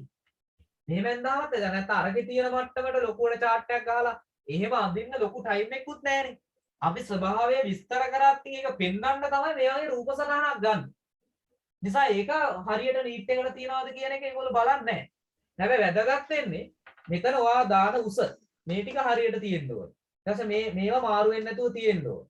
සහ මේ උෂ්ණත්ව වෙනස් වීම මෙහෙම දක්වලා තියෙන්න ඕනේ. දක්වලා තියෙන්න ඕනේ. මෙන්න මෙහෙමයි උෂ්ණත්වය වෙනස් වුනේ කියන්නේ. හොඳේ? ඒ ප්‍රස්ථාරයක් තියෙනවනේ ඒකත් දීලා තියෙනවා මම නෝට් එකේ. හොඳද? එතකොට ස්වාය ගැන කතා කරච්ච වායු ගෝලයේ තියෙන මේ වායුන් ගැන කතා කරන්න ඕනේ නැද්ද සර්? වායුන් ගැන කතා කරන්න පුළුවන්. වායු සංයුතිය ගැනත් අපිට කියන්න පුළුවන් උතන. එතන ස්වභාවය කියන කොටසට ඒක ඇතුළත් කරගන්න. මේ වායුන්ගෙන් සමන්විත වෙනවා. ඒතර වැඩිම වායු ප්‍රමාණයක් තියෙන්නේ මෙන්න මේ වායුව. ඊට පස්සේ මේ අර වායු සංයුතියක් තියලා තියෙන්නේ. අනේ සංයුතියෙන් ටික කියන්න පුළුවන්. වායු ගෝලයේ අන්තර්ගත වෙන්නේ මෙන්න මේ දේවල් කියන. ඒතර ස්වභාවය ඇතුලේ අන්න එකක් කියවෙන්න ඕනේ. ඒක හොඳයි මතක් කරපු එක. දැන් මෙතන මූලික වශයෙන් මේකේ ව්‍යුහය. දැන් ස්වභාවය කියන එකේ ඕනම දෙයක ස්වභාවය විස්තර කරද්දී ඔයා මෙන්න මේක ගන්න. ඒක හඳුන්වන්න. ඔයා ගන්න පද්ධතිය ගැන හඳුන්වන්න ඉස්සෙල්ලා. ඊට පස්සේ ඒකේ ව්‍යුහය. ඒක හැදිලා තියෙන්නේ කොහොමද? ඊට පස්සේ ඒකේ සංයුතිය. ඒකේ මොනවද තියෙන්නේ? ඔන්න ඔය කියන කාරණා තුන විස්තර වුණා නම් ඔයා ස්වභාවය කියන එක ගොඩක් දුරට විස්තර සම්පූර්ණයෙන්ම විස්තර වෙනවා එතන. ස්වභාවය. වායු ගෝලය කියන්නේ මොකක්ද? ඒකේ ව්‍යුහය මෙන්න මේ වගේ ස්තර වශයෙන් තියෙනවා. ඒකේ සමන්විත වෙනවා මෙන්න මේ දේවල්. එහෙම කියවනම් හරි. පැහැදිලිද? ඒතර ලකුණු එකමාරක් තමයි ඇත්තටම ඕකට හම්බෙන්නේ. ඒ නිසා ලොකු විශේෂයෙන් ටයිම් එක වැදගත් කරගන්න. ඒ කියන්නේ දැන් මේ වගේ ප්‍රශ්නෙට සාමාන්‍ය ලකුණු විනාඩි 35ක් වගේ ඇත්තටම හම්බෙන්නේ 35ක් වගේ තමයි.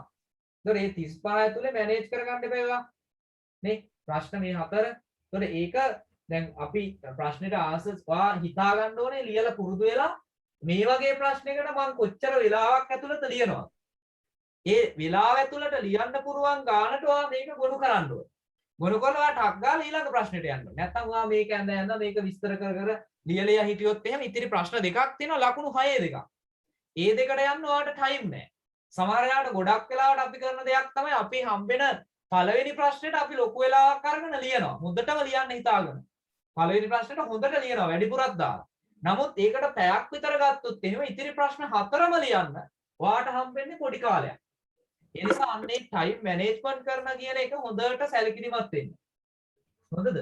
හරි. එහෙනම් මම මේක වකනවා. මම මේ ඉස්සර වශයෙන් වෙනම මෙතන කියන්න යන්නේ අපි ටයිම් එක නිසා ඒක ඔයාලට මේව කරගන්න පුළුවන් නිසා. ඒ නිසා මෙතන අර හැඳින්වීම ව්‍යුහය සංයුතිය වගේ දේවල් මෙතන කියවෙන්න ඕන මේ අපේ ස්වභාවය ගැන අහද්දී.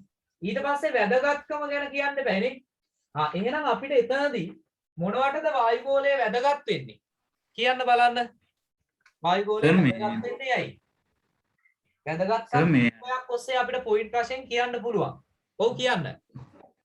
සර් මේ පද්ධතිය ගැන අපි කතා කරනකොට සර් එක සමාන ඒවා කතා කරනව නැත්නම් හතර ගැන විස්තර කරනකොට ඒ කියන්නේ අපි අර මේ පරිවර්තී ගෝලය අපරිවර්තී ගෝලය ගැන ඒක සටහන් කරනකොට ඔව් ඒවා විග්‍රහ කරන්න නැත්නම් පොඩ්ඩක් අපි සාමාන්‍ය කෙනෙක් ඒ ගැන විස්තරයක් කරනකොට ලොකු විස්තරයකට යන්න එපා. ඒකයි මං කිව්වේ. දැන් පද්ධති හතර වෙන වෙනම විස්තර කරන්න යද්දී ඔයා ලොකු විස්තරයකට යන්න එපා. ඒක අර කාලෙත් එක්ක අනුව තමයි. මොකද අපෙන් මේ පද්ධති හතර ගැන කෙලින්ම අහන්නේ නෑනේ. අපෙන් අහන්නේ ඔයා ගන්න පද්ධතියේ ස්වභාවය ගැන. මේ ස්වභාවය කියන එක ඇතුලේ තමයි අර උපපද්ධති හතර විස්තර කරන්න වෙන්නේ. ඒ නිසා ලොකු විස්තර ඔයාගේ ටයිම් එක අනුව තමයි ඒක තීරණය වෙන්නේ. ඒ නිසා මේ එච්චර තැනකට යන්න වෙලාවක් නැහැ. කියන්නේ පොඩි විස්තරයක් තමයි උතනදි කරන්න වෙන්නේ. ඔක ලකුණු දෙකමාරක් ඊට පස්සේ එතනදී ඒ වගේම ඔයා විස්තර කරන ප්‍රමාණය වැදගත්කම කියන කොටසට අදාළව ලියන්න වෙනවා. එතන මොනවද එහෙනම් අපි වැදගත්කම කියන කොටසේදී කියන්න ඕන? ඇයි වායුගෝලය අපිට වැදගත් වෙන්නේ? ළමයි ඕසෝන් ස්තරය ඔව් ප්‍රධාන වශයෙන් අපිට කියන්න පුළුවන් මේ මම පොයින්ට් වශයෙන් කියන්නම්. දැන් ඇත්තටම දැන් අපි සතුන් සුවසනය සඳහා අවශ්‍ය වායුව ලබා ගන්න වායුගෝලය. අන්න එකක්. එතකොට සතුන් මිනිසා ඇතුළු සත්වයන් සුවසනය සඳහා අවශ්‍ය වායුව දෙන්නේ වායුගෝලය. ඒතර ඒක එක වැදගත්කමක් නේ. ඇත්තටම වායුගෝලයක් නැත්තම් ජීවයක් නැහැනේ. ඒක බලපානවා. ඒක එකක්.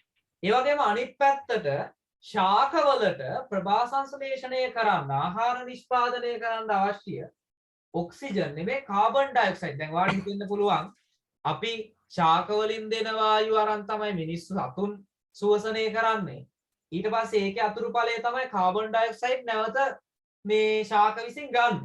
ඒක කොහොමද වායුගෝලයට සම්බන්ධ වෙන්නේ? නෑනේ. දැන් ශාක ප්‍රභා සංශ්ලේෂණය කරලා පිට කරන කාබන් ඩයොක්සයිඩ් කොහෙටද එකතු වෙලා තියෙන්නේ? ඒක තියෙන්නේ වායුගෝලේ. වායුගෝලේ. ඉතින් එයා තියාගෙන ඉන්නේ වායුගෝලය තුල. ඊට පස්සේ අපි මේ ඒක ගන්නවා. ඊට පස්සේ අපි දෙන ඒ කාබන් ඩයොක්සයිඩ් එකත් යන්නේ වායුගෝලයට. ඒක පෙරලා ගන්නවා ශාක. ඒ නිසා වායුගෝලය තුල තමයි මේ සියලු සංසිද්ධිය වෙන්නේ. හොඳද? ඒ නිසා ඒක වැදගත්කමක් විදිහට අපිට ඔතන කියන්න පුළුවන්. ඊට පස්සේ අපිට කියන්න පුළුවන් ඇත්තටම වායුමය ආවරණයක් විදිහට ඕක පිහිටනවා. එක්තරා ආවරණයක් විදිහට ගන්නත් පුළුවන්. ඒ වගේම මේ අනිත් ප්‍රධානම එක තමයි අපි ගත්තොත් එහෙම ඔය ඕසෝන් ස්තරයේ පිහිටීමනේ. ඒක ගන්න පුළුවන්. ඕසෝන් ස්තරයේ අපරිවර්තී ගෝල සීමාවේ පිහිටලා සූර්යාගේ ඉඳලා එන අහිතකර පාරජම්බුල කිරණ ජෛව ගෝලයට නැත්නම් පෘථුවියට ඇතුළු වීම වළක්වනවා. එහෙම වළක්වීම මත ඇත්තටම මේ පාරජම්බුල කිරණ කියලා කියන්නේ ජීවීන්ට අහිතකරයි. චර්ම පිළිකා, ඇසේ සුදු මතුවීම, ඊට පස්සේ ශාකවල ප්‍රභා සංශ්ලේෂණ හැකියාව ඇනහිටීම්, සාගරයේ මත්ස්‍ය අස්වැන්න විනාශ වීම, මෙන්න මේ වගේ ජෛව ගෝලය තුල ගොඩක් දේවල් වෙනස් කරන්න අහිතකර පැත්තට බලපාන. ඒ නිසා මේ සියල්ල රඳා පවතින මේ සියල්ල නවත්තන්නේ මේ වායුගෝලය. වායුගෝලයේ තියෙන ඕසෝන් ස්තරය. ඒ නිසා වැදගත්ම කාර්යයක් තමයි මෙන්න මේ වායුගෝලයේ තියෙන ඕසෝන් ස්තරය මගින් පාරජම්බුල කිරණ පෘථුවියට එන එක වළක්වන එක. ඒක ඔතනදී ඔයාට කියන්න පුළුවන්. හොඳද? ඒතර ඒක කියද්දී ඔයා නිකම්ම කියන්න එපා. ඕසෝන් ස්තරය පිහිටා තිබෙනවා. ඒකෙන් පාරජම්බුල කිරණ එන එක නවතිනවා. ඒ නිසා වැදගත්. ඔයා මේක කියලා තියන්න. මොකද්ද? ඇයි පාරජම්බුල කිරණ ආවොත් මොකක්ද වෙන්නේ? පාරජම්බුල කිරණ ආවොත් අර මං කියපු දේවල් වෙනවා. චර්ම රෝග, ඇසේ සුද මතුවීම, අස්වනු විනාශ වීම මෙන්න මේවා නවත්තන හින්දා තමයි වායුගෝලය වැදගත් වෙන්නේ. ඒක නැතුව නිකම්ම අර කියලා දාන්න එපා. හොඳේ? හරි. සර් ගොඩනැගිල්ල පාට වෙනස් වීම ගන්නද? මේ මොකද්ද? ඕසෝන ස්තරය නිසා ඕසෝන ගොඩනැගිලි වල පාට එහෙම වෙනස් වෙනවා. කාගේද? ගොඩනැගිලි වල පාට වෙනස් වීම වෙනවනේ සර්. වෙනස් වෙනවනේ මේ ඕසෝන ඒවත් ස්තරය. වෙනවා අර කිරණේ බලපෑම නිසා. ඒක ඉතින් ජෛව ගෝලයේ වශයෙන් ගත්තාම දැන් අපෙන් අහන්නේ වැදගත්කම නේ. ඒකත් ප්‍රශ්නයක් නෑ. ඒක අර ගොඩනැගිලි වල කියන තැනටම එහෙම ලොකුවටම ඒක අතිරේක කාරණාවක් විදිහට ලියන්න පුළුවන්.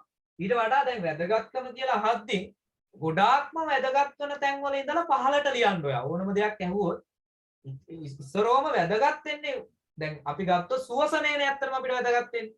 ඊට පස්සේ ප්‍රභා සංශ්ලේෂණය. අන්නේ උපරිම තැන ඉඳලා අවමයට ලියාගෙන යන්න. දැන් ඔය කියපු කාරණාවක් ගන්න පුළුවන්. ප්‍රශ්නයක් නැහැ. හොඳේ? ඊට පස්සේ අපිට කියන්න පුළුවන් ඕගොල්ලෝ කියවලා ඇති නෝට් එකේ තියෙනවා මේ ග්‍රාහක දැවිලා යනවා නේ. අපරිවර්තී ගෝලයේදී ග්‍රාහක කොටස් දැවිලා යනවා. එතකොට උල්කා වර්ෂා කියලා අපි බලන්නේ අර වායුගෝලය හරහා එද්දීන් තියෙන වායුව විසින් අර එන ග්‍රාහක පුච්චලා දාලා ඒවා පොඩි පොඩි කොටස් වලට කඩලා තමයි පෘථුවියට වට්ටන්නේ. එහෙම නැත්නම් කෙලින්ම අර ලොකු ග්‍රාහක කැලලක් ආවොත් එහෙම සමහරට පෘථුවියට ඩැමේජ් වෙනවා. ජීවිතයට හානි වෙන්න සිද්ධ වෙන්න පුළුවන්. ඒ නිසා ඒකත් ප්‍රයෝජනයක් වෙනවා. ඒකත් ප්‍රයෝජනයක් වෙනවා. වායුගෝලයේ පිහිටන එක. හොඳද? ඒකත් ප්‍රයෝජනයක් වෙනවා. හොඳයි. හරි. ඊට පස්සේ අපි ගත්තොත් එහෙම තව වැදගත් එකක් වෙනවා මේ ගුවන් විදුලි තරංග. තව එකක් ඊට කලින් මෙහෙම කියන්නම්කො කාලගුණික සංසිද්ධි ටික. දැන් වර්ෂණය. වර්ෂණය මිනිසුන්ට අවශ්‍යයි. ඊට පස්සේ අකුණු අවශ්‍යයි මේ ජෛව ගෝලයට. හොඳේ? ඊට පස්සේ මේ සුලිසුලන් තත්වය, උෂ්ණත්වය, ආර්ද්‍රතාවය මේ සියල්ල අපි කියන්නේ කාලගුණික මූලිකාංග ටික. මේ සියල්ලම සිද්ධ කරන්නේ කාලගුණික සංසිද්ධි නැති කරන්නේ වායුගෝලය තුල. එතකොට මේ කාලගුණය දේශගුණය කියන එක මිනිස්සුන්ට ජෛව ගෝලයට බලපානවානේ. අපේ කුෂි කර්මාන්තයට ශාකවල ප්‍රභා සංශ්ලේෂණයට මේ සියල්ල බලපානවා. ඒ නිසා වායුගෝලය ඉතා වැදගත් වෙනවා එතරදී. ඇයි වැදගත් වෙන්නේ?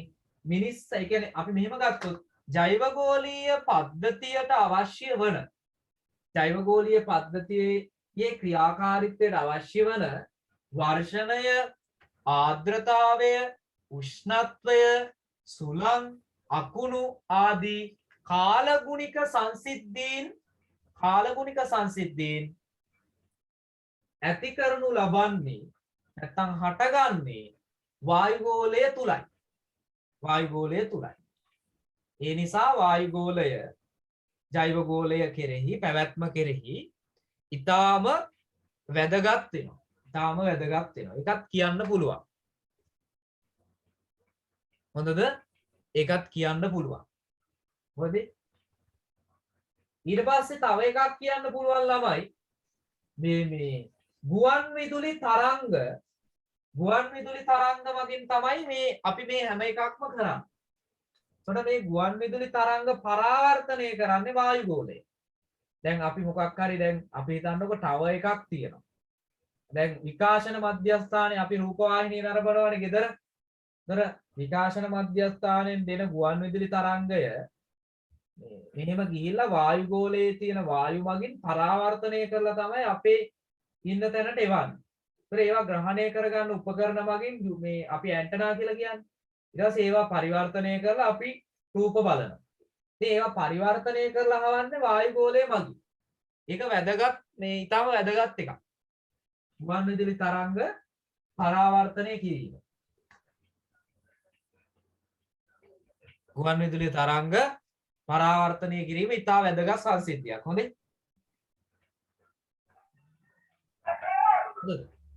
හරි.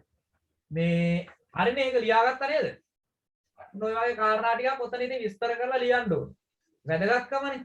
සර් ජලගෝලයේ ජල චක්‍රීය පැවැත්ම සඳහා පැවැත්ම ගන්න. ඔව් ඒ කියන්නේ වර්ෂණ ක්‍රියාකාරීත්වය. ඒතොර අතෙන් එකතු කරගත්ත ඒක. මේ වායුගෝලයේ පද්ධතියේ එක දෙයක් තමයි මේ වර කිව්වේ කාලගුණික ක්‍රියාකාරීත්වය. ඒතර එතන එකක් තමයි වර්ෂණය. ඒතර වර්ෂණයේ ආර්ද්‍රතාවය මේ සියල්ල එතෙන් අදාළයිනේ. නිසා එතන විස්තර කරද්දී දැන් ඔය මම කිව්වේ පොයින්ට් වශයෙන්. ඒතර ඔතන සමහර ඒවා සාරාංශගතයි. ඉතින් ඔයාගේ ටයිම් එක අනුව ඔයා ඒක විස්තර වෙන්න ඕන. ඒකයි වැදගත් වෙන්නේ. ඒක අපි ලියලම තමයි හදාගන්න ඕන. හොඳද? හරි. මම හිතනවා ඒක පැහැදිලි ඇති කියලා. ඊට පස්සේ එහෙනම් අපිට තියෙනවා තව ප්‍රශ්නයක් නේ. ප්‍රශ්නයක් තියෙනවා. ඉතින් ගත්තොත් එහෙම ළමයි මේ ඔයාලට ටයිම් එක ප්‍රශ්නයක් නැද්ද? මේ දෙකත් කතා කරමුද? දැන් 14යි 13යි ඉන්නේ නේ. හරි. කමක් නැහැ. අපි මෙහෙම ගමුකෝ මෙහෙම ගත්තාම අපෙන් ඊළඟ ප්‍රශ්නේ මොකක්ද අහන්නේ? අපෙන් අහනවා ඕනෑම උපපද්ධතියක ඇතිවන ස්වභාවික සංසිද්ධි දෙකක් තෝරගෙන ඒවා කෙරෙහි බලපාන සාධක කෙටියෙන් විස්තර කරන්න. ඔන්න ඕනෑම උපපද්ධති දෙකක ඇතිවන උපපද්ධතියක ඇතිවනද දෙකකද ඇති වෙන්නේ කියලා බලන්න. ඕනෑම එක උපපද්ධතියක අන්න එකක ඕනෑම එක උපපද්ධතියක ඇතිවන ස්වභාවික සංසිද්ධි දෙකක්. ස්වභාවික සංසිද්ධි දෙකක්. එහෙනම් ඕනෑම එක උපපද්ධතියක්. අර හතරෙන් එකක් වාට ගන්න පුළුවන්. උපපද්ධතියක් අරගෙන ඒකේ වන ස්වභාවික සංසිද්ධි. ඒ මිනිස්සු හදන ඒවා නෙවෙයිනේ. ස්වභාවික වන සංසිද්ධි දෙකක් මොකක්ද අහන්නේ? ප්‍රශ්නේ හොඳට බලන්න. ස්වභාවික සංසිද්ධි දෙකක් තෝරාගෙන ඒවා කෙරෙහි බලපාන සාධක මේ දෙකට දෙක විස්තර කරන්න කියලා නෙමෙයි කියන්නේ. හොඳේ. ඒවා කෙරෙහි බලපාන සාධක මොකක්ද එහෙනම් මේවා ඇති වෙන්න මොනවද හේතු වෙන්නේ නේ? ඒකයි අහන්නේ. ඒවා ඇතිවීම කෙරෙහි බලපාන සාධක කෙටියෙන් විස්තර කරන්න. ලකුණු 6යි. කෙටියෙන් විස්තර කරන්න ඕන.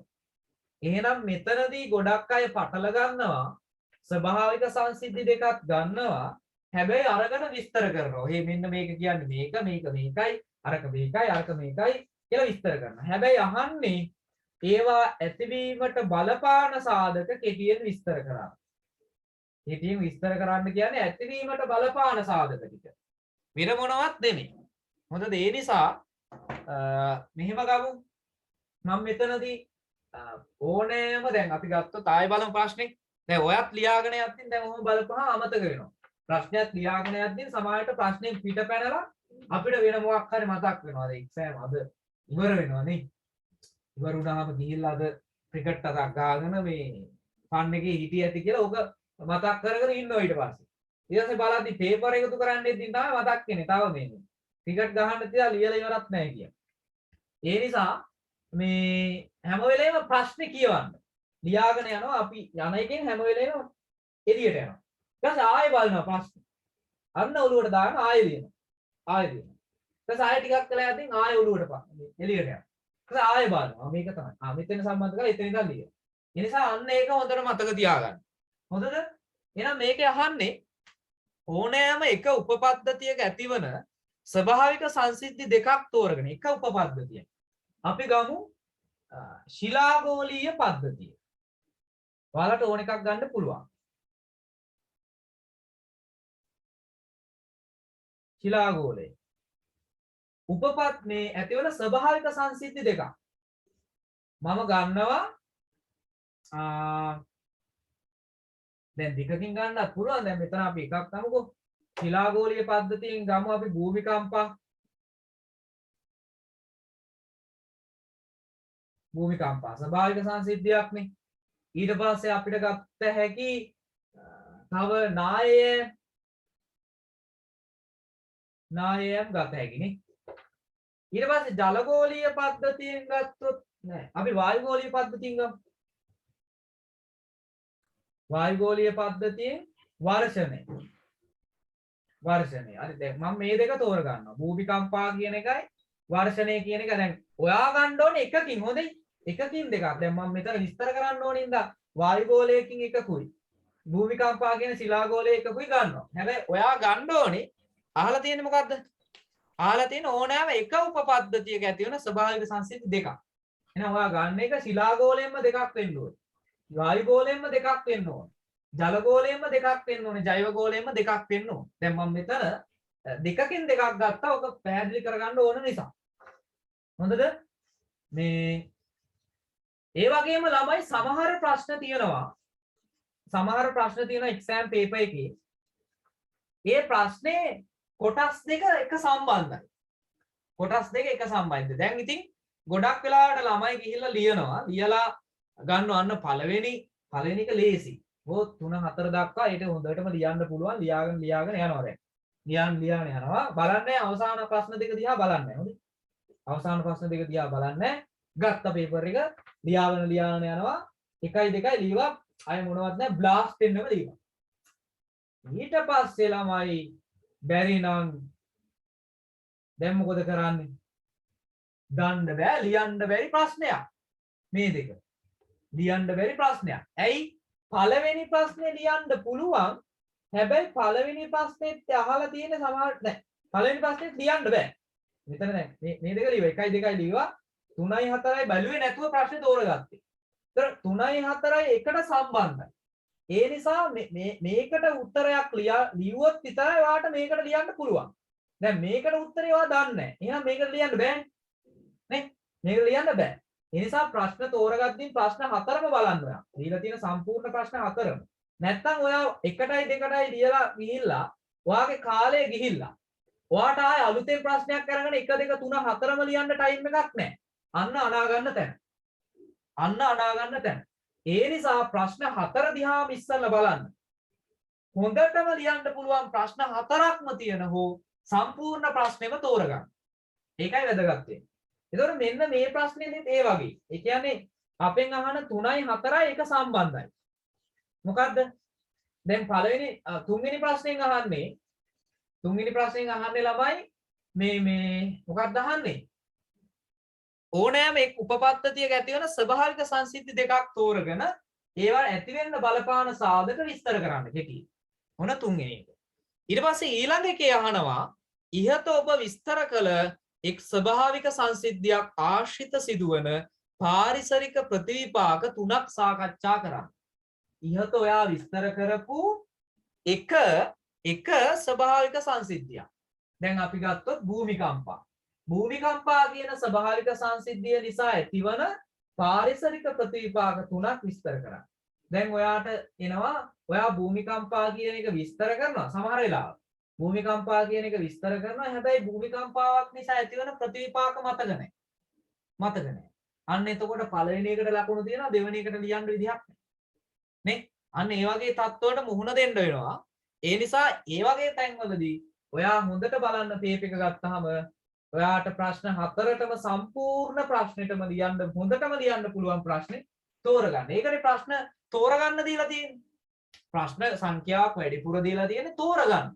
හොඳටම ලියන්න පුළුවන් ඒවා ලියන්න. නැත්තම් උතන හරියටම මේ ටිකට ලියන්න කියලා දෙන්න තිබ්බන්නේ. ඒ නිසා මේ වාසිය ගන්න ඕනේ ළමයි. හැම වෙලේම මේ තියෙන වාසිය ගන්න ඕනේ නේ.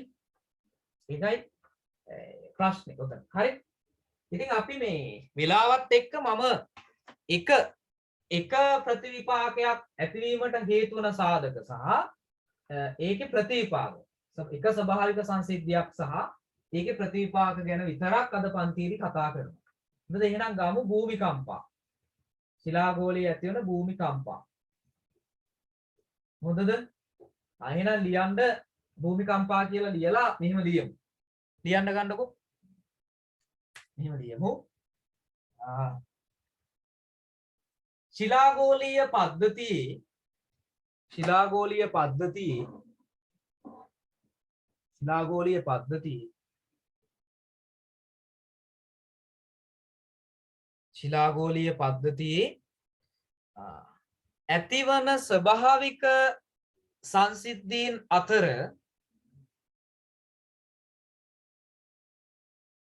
ඇතිවන ස්වභාවික සංසිද්ධීන් අතර භූමිකම්පා නැත්තම් භූචලන කියන එක ගන්න එපා. භූමිකම්පා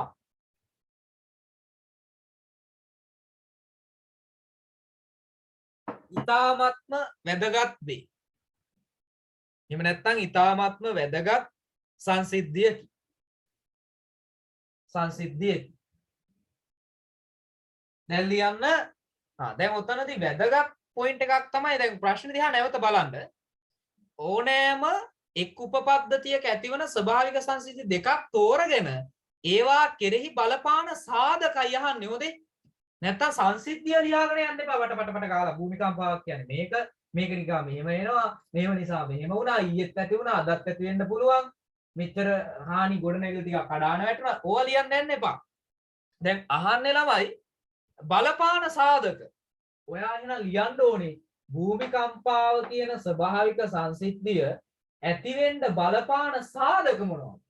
කියන්නේ ඇති වෙන්නේ මොකක් නිසාද කියන එක. හොඳද? අයිනම් මෙහෙම ලියන්න ඉස්සර ලියන්න භූමිකම්පාවක් කියන්නේ මොකක්ද කියලා. භූමිකම්පාවක් කියන්නේ මොකක්ද? මෙහෙම ලියමු. අපි මෙහෙම ලියමු. පෘථුවි කබොල හෙවත් ශිලාගෝලය. පෘථුවි කබොල හෙවත් ශිලාගෝලය. පෘථුවි කබොල හෙවත් ශිලාගෝලය නිර්මාණය වී ඇත්තේ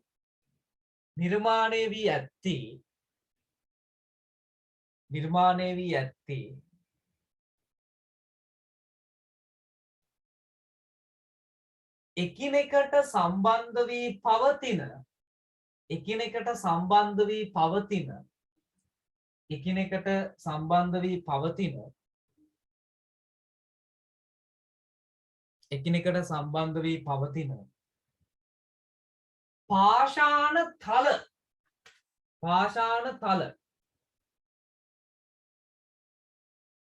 පාෂාණ තල හෙවත් භූතැටි. පාෂාණ තල හෙවත් භූතැටි ගණනාවක එකතු වෙනි. භූතැටි ගණනාවක් එකතු වෙලා තමයි පෘථිවි ශිලාගෝලය හෙවත් කබොල හැදිලා තියෙන්නේ. භූතැටි ගණනාවක එකතු වෙනි. නේද? එහෙමනේ හැදිලා තියෙන්නේ. හේතු වෙන්නේ.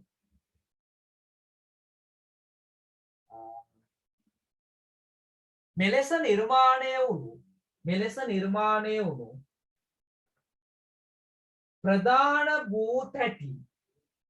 ප්‍රධාන භූතැටි හිස්තැනක්. මෙලෙස නිර්මාණය වුණු ප්‍රධාන භූතැටි හිස්තැනක් සහ අප්‍රධාන භූතැටි හිස්තැනක්.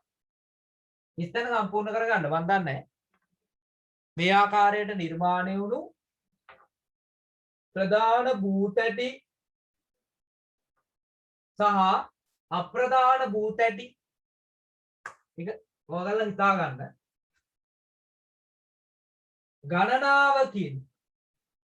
ගණනාවකින් sorry වචනේ කියවනවාද මම වලින් මේ මොකද වෙලා තියෙන්නේ? පෘථිවි ශිලාගෝලය සමන්විත වෙයි.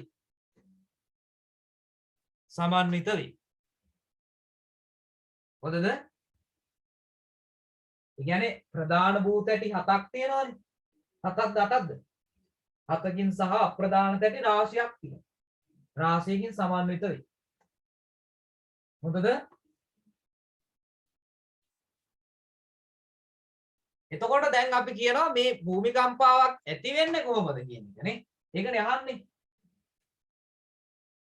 මේ ආකාරයට මෙම භූතැටි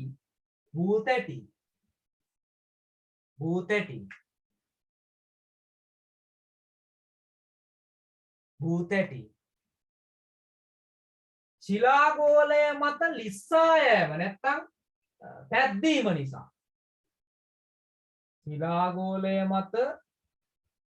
ශිලාගෝලය මත ලිස්සා යෑමක් නැත්නම් පැද්දීමක් ඇතිවීම නිසා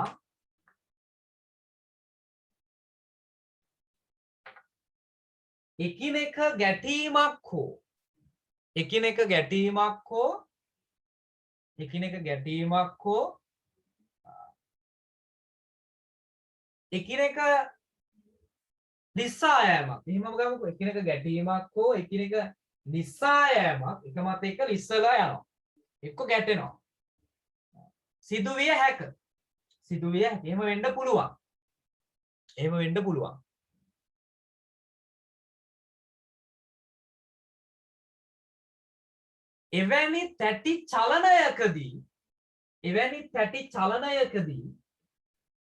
එවැනි තැටි චලනයකදී පෘථුවි අභ්‍යන්තරයේ සංචිතව තිබූ ශක්තිය, කියන්නේ ගබඩා වෙලා තිබුණු ශක්තිය. එවැනි තැටි චලනයකදී පෘථුවි අභ්‍යන්තරය තුල සංචිතව තිබූ ශක්තිය නැත්නම් ගබඩා වී තිබූ ශක්තිය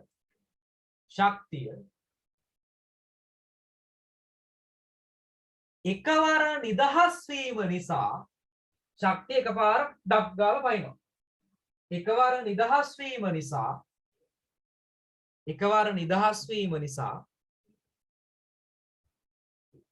පෘථුවි පෘෂ්ඨයේ ඇතිවන නැත්නම් පෘථුවියේ ඇතිවන එහෙම ලියන්නේ. පෘථුවියේ ඇතිවන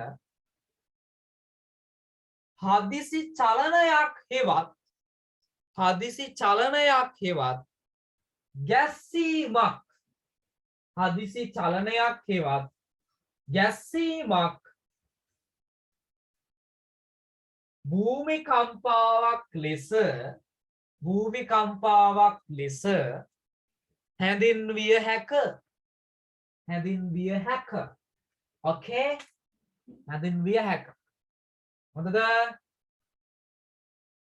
ප්‍රශ්න තියනවාද? ඒක තේරුණාද? හැඳින්විය හැක. එතකොට දැන් මේන්ලි ફોකස් කරන්න ඕනේ මේක ඇති වෙන්න බලපාන සාධක. එහෙනම් මේ තැටි චලනය වුණොත් තමයි ඇති වෙන්නේ. දැන් මෙන්න මෙහෙම එකක් ඇඳලා පෙන්නන්න පුළුවන්. මොකක්ද? මෙහෙම. හොඳේ. මෙහෙම තියෙනවා පෘථිවි හරය තියෙනවා. මෙතන තියෙනවා ප්‍රාවරණය. ප්‍රාවරණය මෙන්න මේ කලාපයේ ළමයි දැන් මෙතන තමයි කබොල මේ ප්ලේට් සම්බන්ධ වෙනවා. මෙතන ප්ලේට් විවර කියලා හිතන්න. ඊට පස්සේ මෙතන මහත්දීප තියෙනවා, මේ වගේ තැන්වල සාගර තියෙනවා. ඉතින් ළමයි මේ පෘථිවි අභ්‍යන්තරයේ තියෙන සංවහන ධාරා, පෘථිවි අභ්‍යන්තරයේ තියෙන අධික උෂ්ණත්වය සහ විකිරණශීලී පාෂාණවල ක්‍රියාකාරීත්වය මත මෙහෙම සංවහන ධාරා යනවා උඩට. කොහොම යනවා? සංවහන ධාරා ගිහිල්ලා ඉහළට ගියපු ගමන් සීතල වෙනවා, සිසිල් වෙනවා. සිසිල් වෙලා නැවත මේවා කොහොම ගමන් කරනවා? නැවත මෙහෙට ගමන් කරනවා. නැවත යනවා. පහළට එද්දී ආය රත් වෙනවා, නැවත උඩට යනවා. ආය සිසිල් වෙනවා, ආය පහළට යනවා. මේ පැත්තෙනුත් එහෙම වෙනවා. මෙහෙන් රත් වෙලා ඉහළට යනවා. මෙහෙට ගියපුවාම සිසිල් වෙනවා, නැවත සිසිල් වෙච්ච ගමන් පහළට එනවා. එතකොට මේකට අපි කියනවා සංවහන චක්‍රය නේ. සංවහන චක්‍රය. එතකොට ඔන්න ඔය සංවහන චක්‍රය නිසා තමයි දැන් හිතන්න නිකමට අපි ගිහිල්ලා අපේ ගෑනු ළමයි උණු වතුර රත් කරන්න ඕනේ නැහැ නේ. ඇල් වතුර එකක් හරි මේ වතුර එකක් ගිහිල්ලා ලිපේ තියනවා. ලිපේ තියලා මේ බලාගෙන ඉන්නවා. මේ මැසේජ් කරනවා කොල්ලන්ට. වතුර එක පැහැෙනකම් අම්මා නැති හින්දා. මේ ඉතින් මේ වතුර එක පැහැෙද්දී මොකද වෙන්නේ? කේතලේ තියන උඩ යනවා. එතකොට අන්න දැනගන්නවා. අන්න වැඩේ හරි. වතුර රත් වෙලා කියලා දුවගෙන යනවා. හොඳද? එතකොට මේ මොකක්ද වෙන්නේ? වෙන්නේ ළමයි අර වතුර රත් වෙද්දී ඇතිවන සංවහන ධාරාව නිසා උඩ පියන හෙල්ලෙනවා. අන්න ඒ වගේ වැඩක්. පෘථිවි අභ්‍යන්තරයේ විකිරණශීලී පාෂාණ තියෙන උෂ්ණත්වය වැඩි. ඒ නිසා මේ සංවහන චක්‍රය ක්‍රියාත්මක වෙද්දී මෙහෙම තියෙන ප්ලේට් එහාට මෙහාට පැද්දෙනවා. දැන් අපිට තේරෙන්නේ නැහැ. කොහොමම පැද්දෙනවා. අන්න ඒ පැද්දීම නිසා මේවා එක්ක එකට හැප්පෙනවා නැත්නම් ලිස්සලා යනවා. ඒතර මේ ඇතුලේ යම් කිසි ශක්තියක් තිබුණොත් ඩඩාන් ගාලා පිට වෙනවා. පිට වෙලා යනවා ඔක්කොම දෙතරලා පුපුරලා හෙල්ලිලා යනවා. ඒක තමයි භූමිකම්පාව. හොඳද? අන්න ඒක තමයි දැන් විස්තර කරන්න ඕනේ. අපෙන් අහන හේතු සාධකනේ. එහෙනම් ඔයාලට පුළුවන් මේ වගේ රූපයක් ඇඳලා මම මෙහෙම අඳින්නම්කෝ. ඔයාලට පුළුවන් සංවහන චක්‍රය ගැන ඔතෙන්ට සම්බන්ධ කරගන්න. මොකක්ද? පෘථිවි හරය කටුවට අඳින්න මේ වගේ විස්තර කරද්දිනේ. ඊට පස්සේ ප්‍රාවරණයේ සීමාව මෙතන කබොල තියෙනවා. මම මේ කටුවට අඳින්නේ. සංවහන මේ ඇඳලා පෙන්නන්න ඔහොම යනවා. ඊට පස්සේ මේ මෙහෙම ගිහිල්ලා මේවා ආයෙ පහළට එනවා. ඊට පස්සේ ආයෙ රත් වෙලා ආයෙ ඉහළට මේ මෙහෙටම ගන්න පුළුවන්. මම මේ කොටට අඳින්නේ. ඊට පස්සේ මෙහෙම අඳිනවා. ඊට පස්සේ මෙහෙම යනවා මෙහෙම එනවා. එතකොට ඕක සංවහන චක්‍රේ ක්‍රියාත්මක වීම. හොඳේ. ඒ කියන්නේ මේවා වක්‍රව යන එක අදින්න. එතකොට මෙතන තියෙන තැටි පැද්දෙනවා හට්ට මෙහාට. මහද්වීප තියෙනවා සාගර තියෙනවා. එතකොට මේ ආශ්‍රිතව තමයි ගොඩක් වෙලාවට භූමිකම්පාවක් ඇති වෙන්නේ. ඊට පස්සේ තව දෙයක් වෙනවා. දැන් මෙතන මේක ලොකු කරලා ගත්තොත් එහෙම මේ තැටි චලනය වීම නිසා මේ වගේ පොයින්ට් එක තමයි කබොලේ ඇති වෙන්නේ. කබොලේ ඇති වෙලා මොනවද පිට වෙන්නේ? පිට වෙනවා භූමිකම්පා තරංග. මේකත් අඳින්න පුළුවන්. භූමිකම්පා තරංග පිට වෙනවා. ඊට පස්සේ මෙතන අපි කියනවා මෙතන භූමිකම්පාව ඇති වෙන තැන. භූමිකම්පාව ඇති වෙන තැනට මොකද්ද කියන්නේ ළමයි? භූකම්පන නාභිය. ඒක පෘථිවියට ගිහින් සම්බන්ධ වෙන තැන අපි කේන්ද්‍රය. මේවා භූකම්පන තරංග. ඒතර මේ වගේ තැනක ඒක වෙනවා. මේව ඇඳලා පෙන්වන්න පුළුවන්. ඒක ලකුණු. මං කියන එක තේරෙනව නේද? තේරෙනවද ළමයි? ළමයි නැද්ද? ළමයි තේරෙනවද? නිදිද? නෑ නෑ සර් මේකේ ඉන්නවනේ. හරි. එතකොට මේ කොතනින්ද අපි ලියලා නැවැත්තුවේ? කොතෙන්ද නැවැත්තුවේ? අවසානට ලියවේ. භූමිකම්පාව ලෙස හැඳින්වන්නේ කියලා කිව්වා සර්. ඔව්. එතකොට මේ වෙනම ඡේදකින් ලියවත් කමක් නැහැ. මෙම භූමිකම්පා හටගන්නේ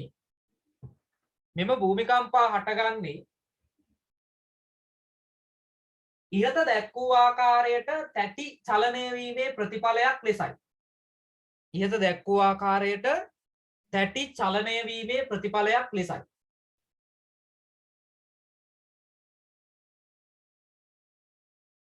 ඔය වගේ තැනකට මේ වගේ එකක් ඇඳලා පෙන්වන්න පුළුවන්. මේ නිසා මේක නිකන් ඇඳගත්තත් කමක් නැහැ. දැන් වදින්න පහුමින්ද. මේ තැටි චලනය වීමේ ප්‍රතිඵලයක් ලෙසයි. මෙලෙස තැටි චලනය වීම සඳහා මේ කියන්නේ මේ තැටි චලනය වීමට හේතු වන්නේ එහෙම ලියන්නකෝ. තැටි චලනය වීමට හේතු වන්නේ පෘථුවි අභ්‍යන්තරයේ පවතින අධික උෂ්ණත්වය සහ විකිරණශීලී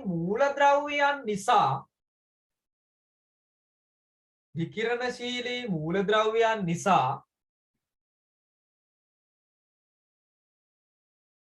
ක්‍රියාත්මක වන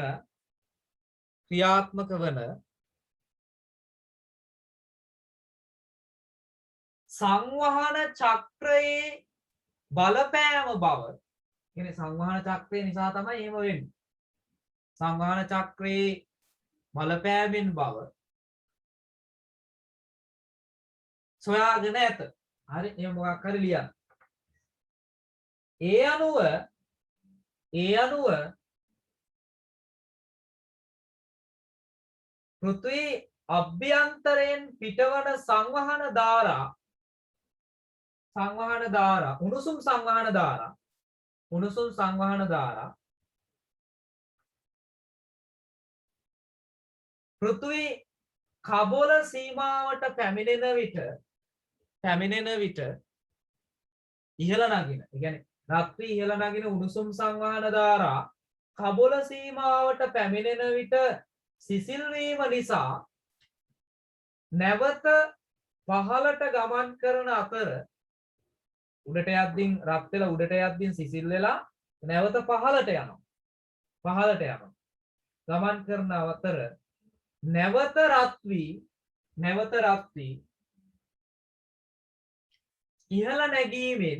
ඉහළ නැගීමෙන් සංවහන චක්‍රයක් ලෙස ක්‍රියාත්මක වේ. දැන් ඔන්න ඉඩ තියලා උතන පහලින් ඇඳ ගන්න මේක අඳින්න එපා. මේ වගේ එකක් ඇඳ ගන්න. හරය තියෙනවා, ප්‍රාවරණය තියෙනවා, ඊට පස්සේ වටේ කලාපය තියෙනවා මෙහෙම කලාපය තියෙනවා. එහෙම එකක් ඇඳ ගන්න. ඊට පස්සේ සංවාහන ඉහළ යනවා ආයේ රත් වෙලා පහළට එනවා එහෙම. හොඳද? මේ පැත්තෙන් මේ එක තියෙනවා. මාද්වීප සාගර මේ උඩ එහෙම සිදු වෙනවා. ඒ සංවහන චක්‍රයේ ප්‍රතිඵලයක් නිසා ඒ තාප සංවහන ධාරා නිසා තැටි චලනය වීම සිදුවේ. තැටි චලනය වීම සිදුවේ.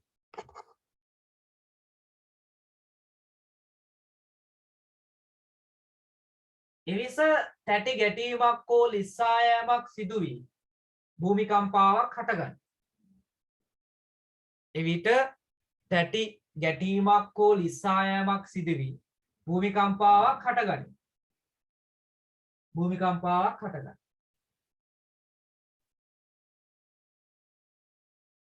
භූමිකම්පාවක් හටගනී. ඊට පස්සේ අපිට මෙන්න මේකත් ඇඳලා පෙන්නන්න පුළුවන්. භූමිකම්පාව හටගන්නා ස්ථානය භූකම්පන නාභිය ලෙසද එයින් පිටවන භූකම්පන තරංග පෘථිවි පෘෂ්ඨය හා සම්බන්ධ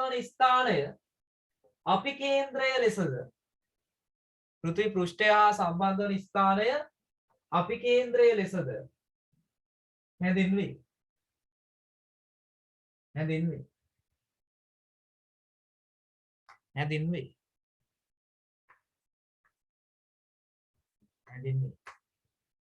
මේ ආකාරයට භූමිකම්පාවක් ඇතිවීමට බලපාන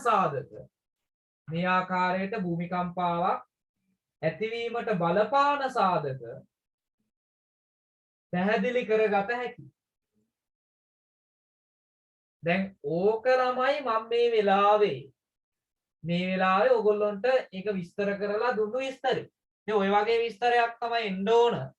ඒක ඔයාලගේ දැනුම අනුව ඔය කියපු කාරණාවත් ගොනු කරලා නිර්මාණාත්මක ආංශ එකක් වෙන්න ඕන. මං කියපු එකම ලියනවා නෙමෙයි.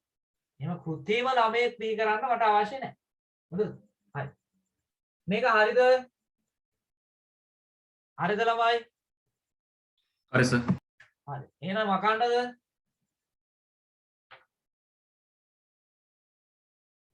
හා සර්. හැමෝම හරිද? හරි. මම අනිත් එක ගැන මෙතන කියන්නේ නැහැ. වර්ෂණය ගොඩක් දේවල් තව ගන්න පුළුවන් වෙලාව නැති නිසා ඔය වගේ අනිත් එකක් ගැනත් විස්තර කරන්න ඕනේ. ඒතර විශේෂයෙන්ම ඔය හේතු සාධක කියන එක තමයි විස්තර වෙන්න ඕනේ. එහෙම නැතුව නිකන් සංසිද්ධිය විතරක් ලියලා හරියන්නේ නැහැ. ඇයි මෙහෙම දෙයක් වෙන්නේ කියන එක. ඊට පස්සේ අපි යන් ඊළඟ ප්‍රශ්නෙට. ඊළඟ ප්‍රශ්නෙන් අහනවා ඉහත ඔබ විස්තර කළ ස්වභාවික සංසිද්ධියක් ආශ්‍රිත සිදුවන පාරිසරික ප්‍රතිවිපාක 3ක් සාකච්ඡා කරන්න. ඒතර එතෙන්නත් ලකුණු 6ක් හම්බ වෙනවා. ඒතර සාකච්ඡා කරන්න කියපුවම ඒවා කෙටියෙන් විස්තර කරන්න ඕනේ. ඒතර භූමිකම්පා ආශ්‍රිතව මොන වගේ දේවල්ද වෙන්නේ? ඒතර භූමිකම්පා ආශ්‍රිතව වෙන සංසිද්ධි. මොනවද අහන්නේ? පාරිසරික සංසිද්ධි කියපුවාම පාරිසරික කියන එක ඇතුළට භෞතික පරිසරයත් ඇතුළු වෙනවා, මානව පරිසරයත් ඇතුළු වෙනවා. ඕනම එකට. ඒතර භෞතික පරිසරයේ වෙන සංසිද්ධි ලියන්න පුළුවන්, මානව පරිසරයේ වෙන සංසිද්ධි ලියන්නත් පුළුවන්. හොඳද? ඒතර තුනක් තමයි ලියන්න ඕන. ඒතර අපිට ගන්න වෙන්නේ එතනින් එකයි. අහන්නේ එහෙමනේ. මොකක්ද අහන්නේ? ඉහත ඔබ විස්තර කළ එක් ස්වභාවික සංසිද්ධියක් ආශ්‍රිතව. එහෙනම් භූමිකම්පා ආශ්‍රිතව මොනවද වන පාරිසරික ප්‍රතිවිපාක? පාරිසරික ප්‍රතිවිපාක මොනවද? භූමිකම්පාවක් නිසා ළමයි සුනාමි ඇති වෙනවා.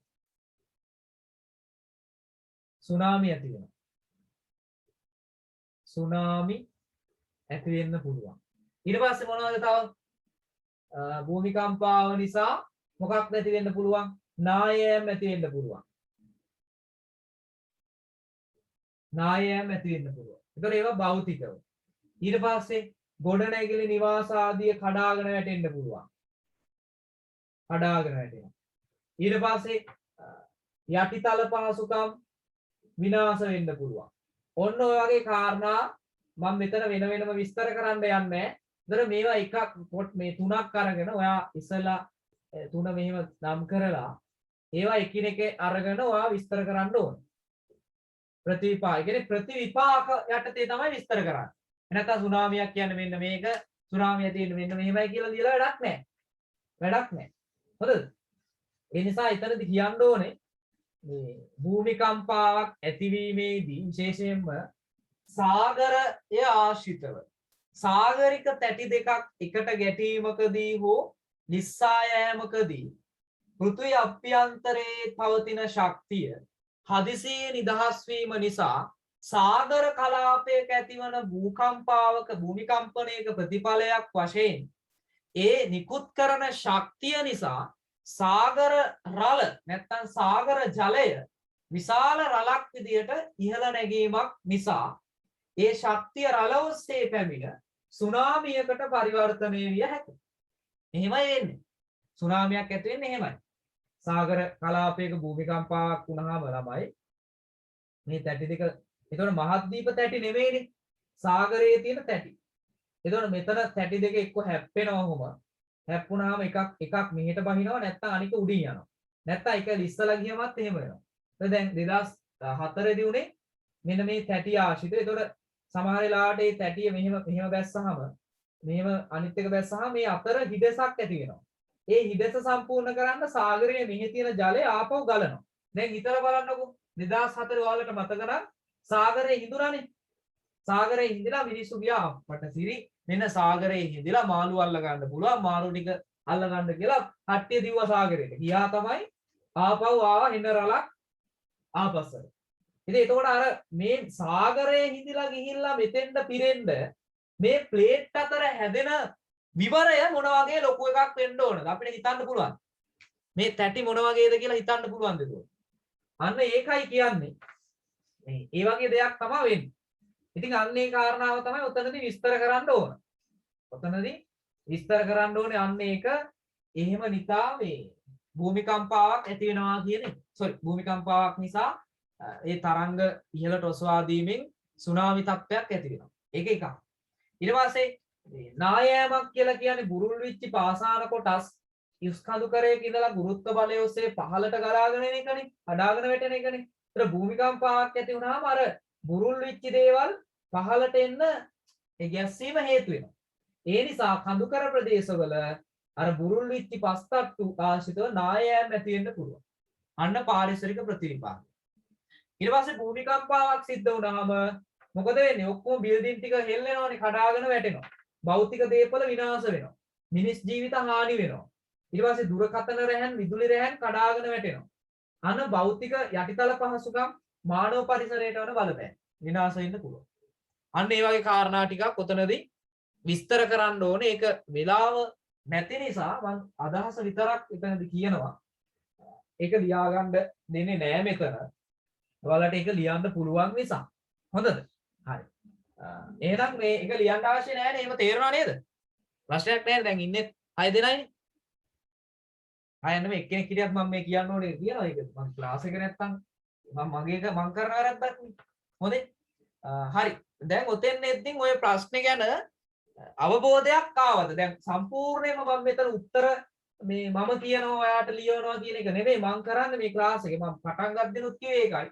ඔයාට ප්‍රශ්නයක් තේරුම් බේරුම් කරගෙන නිවැරදි ආන්සර් එක ලියා ගන්න ඕන අවශ්‍ය දැනුම මෙතන හදනවා. ඒකයි මේ පේපර් ක්ලාස් එකේ වැදගත්කම විශේෂත්වය.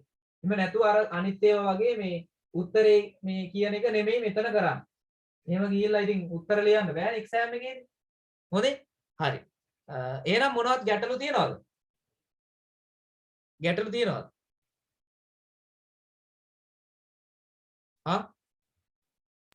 නෑ සර්.